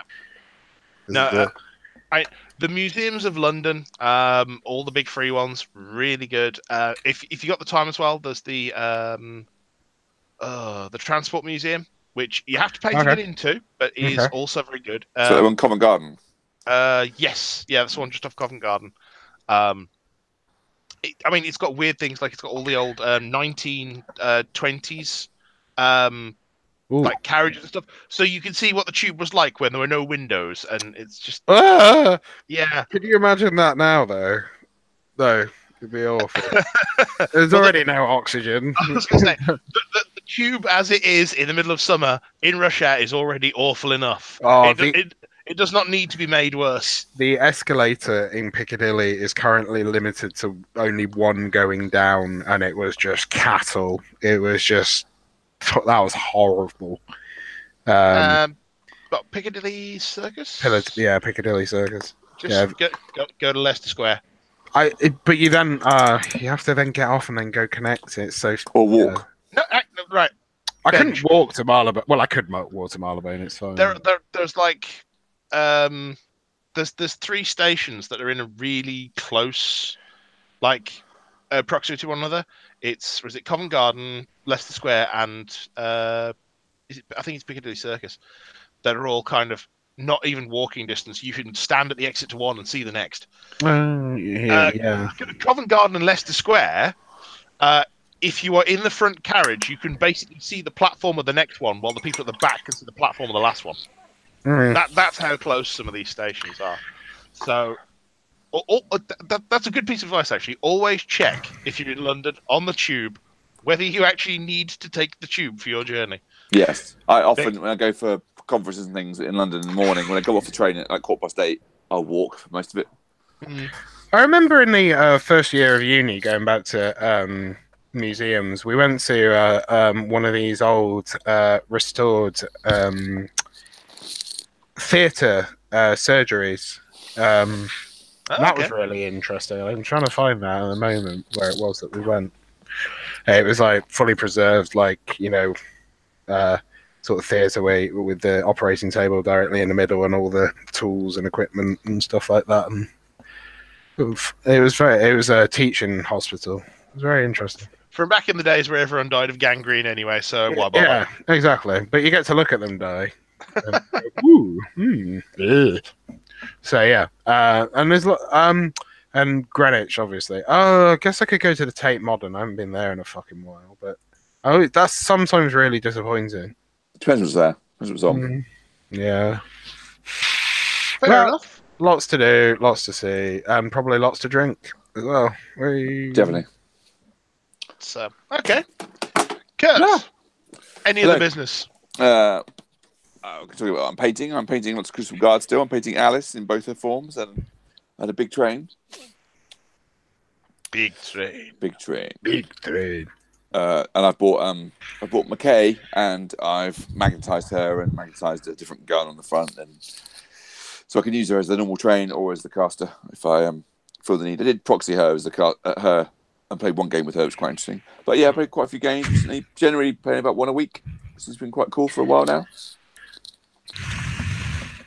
Much else? I don't know. I can't think of anything else. Christmas, really? Fuck Christmas. Yeah, I thought you'd say that. Sorry, really. Yeah, Christmas can do one. See, I'm looking forward to my my local friend's Christmas dinner next week. It's it's something to look forward to. We've got Secret Santa and everything. Lovely. We've got a Secret Santa at work, and I've been buying lots of stuff for the children. I don't do the work Secret Santa. That's like, when I leave work, they're dead to me. We had a conversation at work about like actual Santa Claus and when your parents broke the news to you. When was that? Can you remember it? And this mother joined in the conversation halfway through, and she's very like eccentric, and she'll swear and she goes, "Well, my ex-husband's Mrs. ruined my 8-year-old daughter's vision of Santa Claus by telling him he wasn't fucking real at the age of 8." And like she just announced that walking into the middle of like this, and everybody was just like, "Who the fuck was that?" It was just the funniest thing ever. I guess you had to be there, but it was. Yeah. I'm in a situation where one of mine knows and one of mine doesn't, so that's entertaining. Oh no! And Sorry, they're not holding them hostage. Like no, nation. No, I think she's just quite enjoying it. Quite enjoying the difference. Oh come on, that is a good way to try and wangle some extra either pocket money or something out of you. It's Is it? Have you met me? Do you think that's going to work? Yeah, you're a tight ass. It's a good point. Actually. Have you met me? Do you think that would? What do you think my reaction would be to a daughter of mine trying to blackmail me over something like that? Jesus Christ! I don't negotiate with terrorists. I think. And I'm taking away half the shit in your room right now for even mentioning it. You'd be like, this looks like I'll be buying this an additional unit of Crucible Guard instead this year. Because I have to buy as many Christmas presents. Thank you very much. Yeah, no, they would be met with quite violent hostility. Do you remember when you were told when Santa wasn't real? Somewhere around 8 or 9. Did you take it well? I really can't remember the difference and the change. My eldest loved it. The realization, she went from working out a tooth fairy was bollocks and then unraveled it all from there. I don't know why. I thought the tooth ravel. I took ravel and tooth fairy there together. I never really believed in the Tooth Fairy, but did believe in Santa. So. My youngest, I think Tooth Fairy. It might be because of Rise of the Guardians, the movie, because that links all of those beliefs together. So, and they haven't watched it for a while, but they used to love it. And I think my eldest called out either me or a mum on the Tooth Fairy, and I think then my ex grossed her outlet by showing her the little box where she kept all her teeth. And I'm not joking either. And then we had a discussion, and what was really nice was when she went, "Wait, so when we had Santa here, that means you bought all of it, which means you bought this and you bought that." And then she'd go away and come back and went, "Oh, you bought this as well. I really like that." And that was really nice. So yeah, there's a positive side to it as well. But youngest is still very much sold on the whole thing. I think she wants to let go of any of it. She's much happier being a baby and wants to try and keep it as long as she can. Whereas the eldest is trying to grow up far too fast at 11. And Mike, when was your soul crushed? Do you know, I have absolutely no recollection. What, of anything? Of last week? Before Tuesday. Nothing before the age of 9, frankly. No, I have no idea. It's never kind of really a big thing amongst us. I don't know. Well, yeah, I guess if you're fleeing like Russian persecution. That was one member of my family. Okay, fine. Who came over here from a German labor camp at the end of the war. Oh. Yeah. We're getting cheerful now. Oh God, do we have to? Well, he came over here from a German labor camp because his country had been moved like several miles to the west. Forcibly. That's fair enough. So why are you pro-Russian now? I'm not. No, he just likes Cadre. It's the hat, isn't it? It's the hat. Nice trial. It's good. Trying. Ben, you are the worst. I am literally, apparently, Mike, yeah. how about you? What's on your any other business / painting table / life? I mean, nothing's on the painting table at the moment because it just became repair city for a while. I had to empty out one of my cases and realized, oh, that's broken. That's broken. That's broken as well. Oh yeah, they've been to about 15 tournaments and they've slowly had bits dropping off them. Fine. So that's been happening. Hobby wise, other than that, still playing a game of Shadowrun and watching my players flail ineptly at trying to break into a building because they're too nice. You've got 5 people going, yes, well, we should interview this person and go over here, and there's just one of them you can tell just going, maybe we should just ram a car through the front door. How about we hold this guy hostage? No, anyone? Maybe start pulling fingernails. I'm just sat there going, listen to that person because they will get the job done. So there's that. Trying to think what else has been. I mean, just my life has been consumed for like the last 2 months with getting Hibanacon delivered, which was like, aha, free time. No. This is taking a health and safety course. Oh, you finished the health and safety course. Okay, now you're writing assessments for each of the events. Like, didn't you do that last year? We did, but the events have changed. How so? How are they more dangerous? They're not more dangerous. They are differently dangerous. And that I'm testing your knowledge now. That requires a different health and safety assessment. Oh God. There is also the fact that I'm the registrations officer and have to like do all the testing of the software that we've got for that. And yeah, it's a lot of work. It was a really good event though, and I'm really happy that we've had kind of as much positive feedback on it as we've had, and that we're going into next year already having sold about 50 tickets. Oh, cool! So we're like 1/5 of the way there already. Congratulations! Yeah. Well, considering that people don't know we're putting they do know that we're putting the prices up after Christmas, but oh, there we go. Price hike, gouging. I don't know. Brexit at large. Like either that, or they've got too big for their boots now, and they're like trying to make a profit. Yeah, trying to milk them. I'm going to retire after this conference, I think. Yeah. You realise inflation's a thing, Benj, right?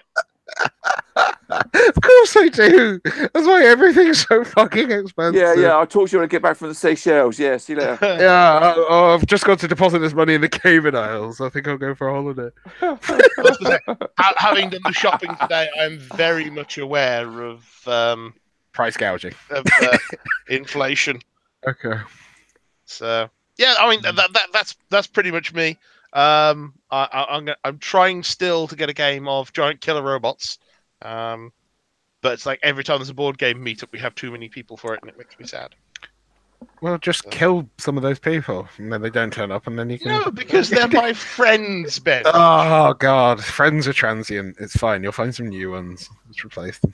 I was gonna say, given that some of these people have been my friends for the last, you do a refresh. 15 years. Yeah, you do a refresh. Get some new ones.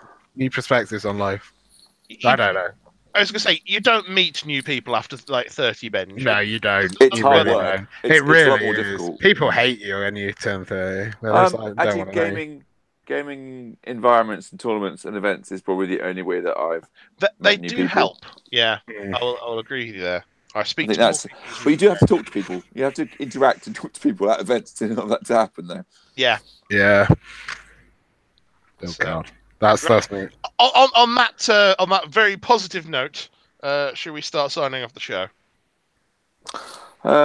You've been listening to Elite Cadre, the Hordes and War Machine and sometimes other things podcast that doesn't take itself too seriously. I've been Kurt. I've been Mike. I'm Mike's financial advisor and slush fund hider. I'm Benj. Goodbye. Bye. Is Alex coming back at some point? Alex, he coming back at some point? Maybe. No, he's free to come back whenever he wants. He keeps talking about it. But he keeps on talking about it. Bye, Nick. Bye, Nick. Well, there's a podcast. Yeah. I mean, Alex is free to come back whenever he wants, as is Nick. Nick has said he might start playing again. Yeah, what happened to that shit? And then he gave you his points, which I thought he could have then used to by things, but not very much points. He There, got was it? he got minus 44, so that would have Yeah. been minus 44. I didn't even look at that. yeah. Oh. Yeah. So you actually lost out on your order then? Yeah, got stuff crossed off it. To be honest, I think I could have put anything I wanted on that spreadsheet, and Bob would have gone, "Yeah, fine, whatever." But just in general, I could have said, "Yeah, this is 1 point, this is 2, this colossal, that's 4," and I don't think he'd have batted too much. You could have got me more rareless. I'm not a bad person. I was very honest when Bob accidentally gifted me 10,000 PG points. Oh my word! Yeah, I was sat there looking like, Bob, did you mean to do this? And he went, no. It turned out what he'd done is, rather than give me points for the then SmogCon weekend, he'd counted each hour that I was there as the entire SmogCon weekend. Oh. So it then became like, yes, you have worked SmogCon 37 times over. Wow, impressive. Yeah, that was. I knew you were good, but that's yeah. Yeah, I did have to point that one out and just like, no. So I'm looking forward to BonesCon, even if it is somewhat smaller this year. So, which is a shame. Yeah. How much? What do you mean smaller? Well, just in total numbers. Yeah, it's back at the Guildford. that one in Guildford. Yeah. And Radisson Blue. Yeah. It's just downstairs. Are we live yet? Or still, we yeah. still live? Okay. Well, tell you what, I shall thank the people listening in. It's been a lovely evening communicating with you, and we shall see you again soon. And yeah, tatty bye.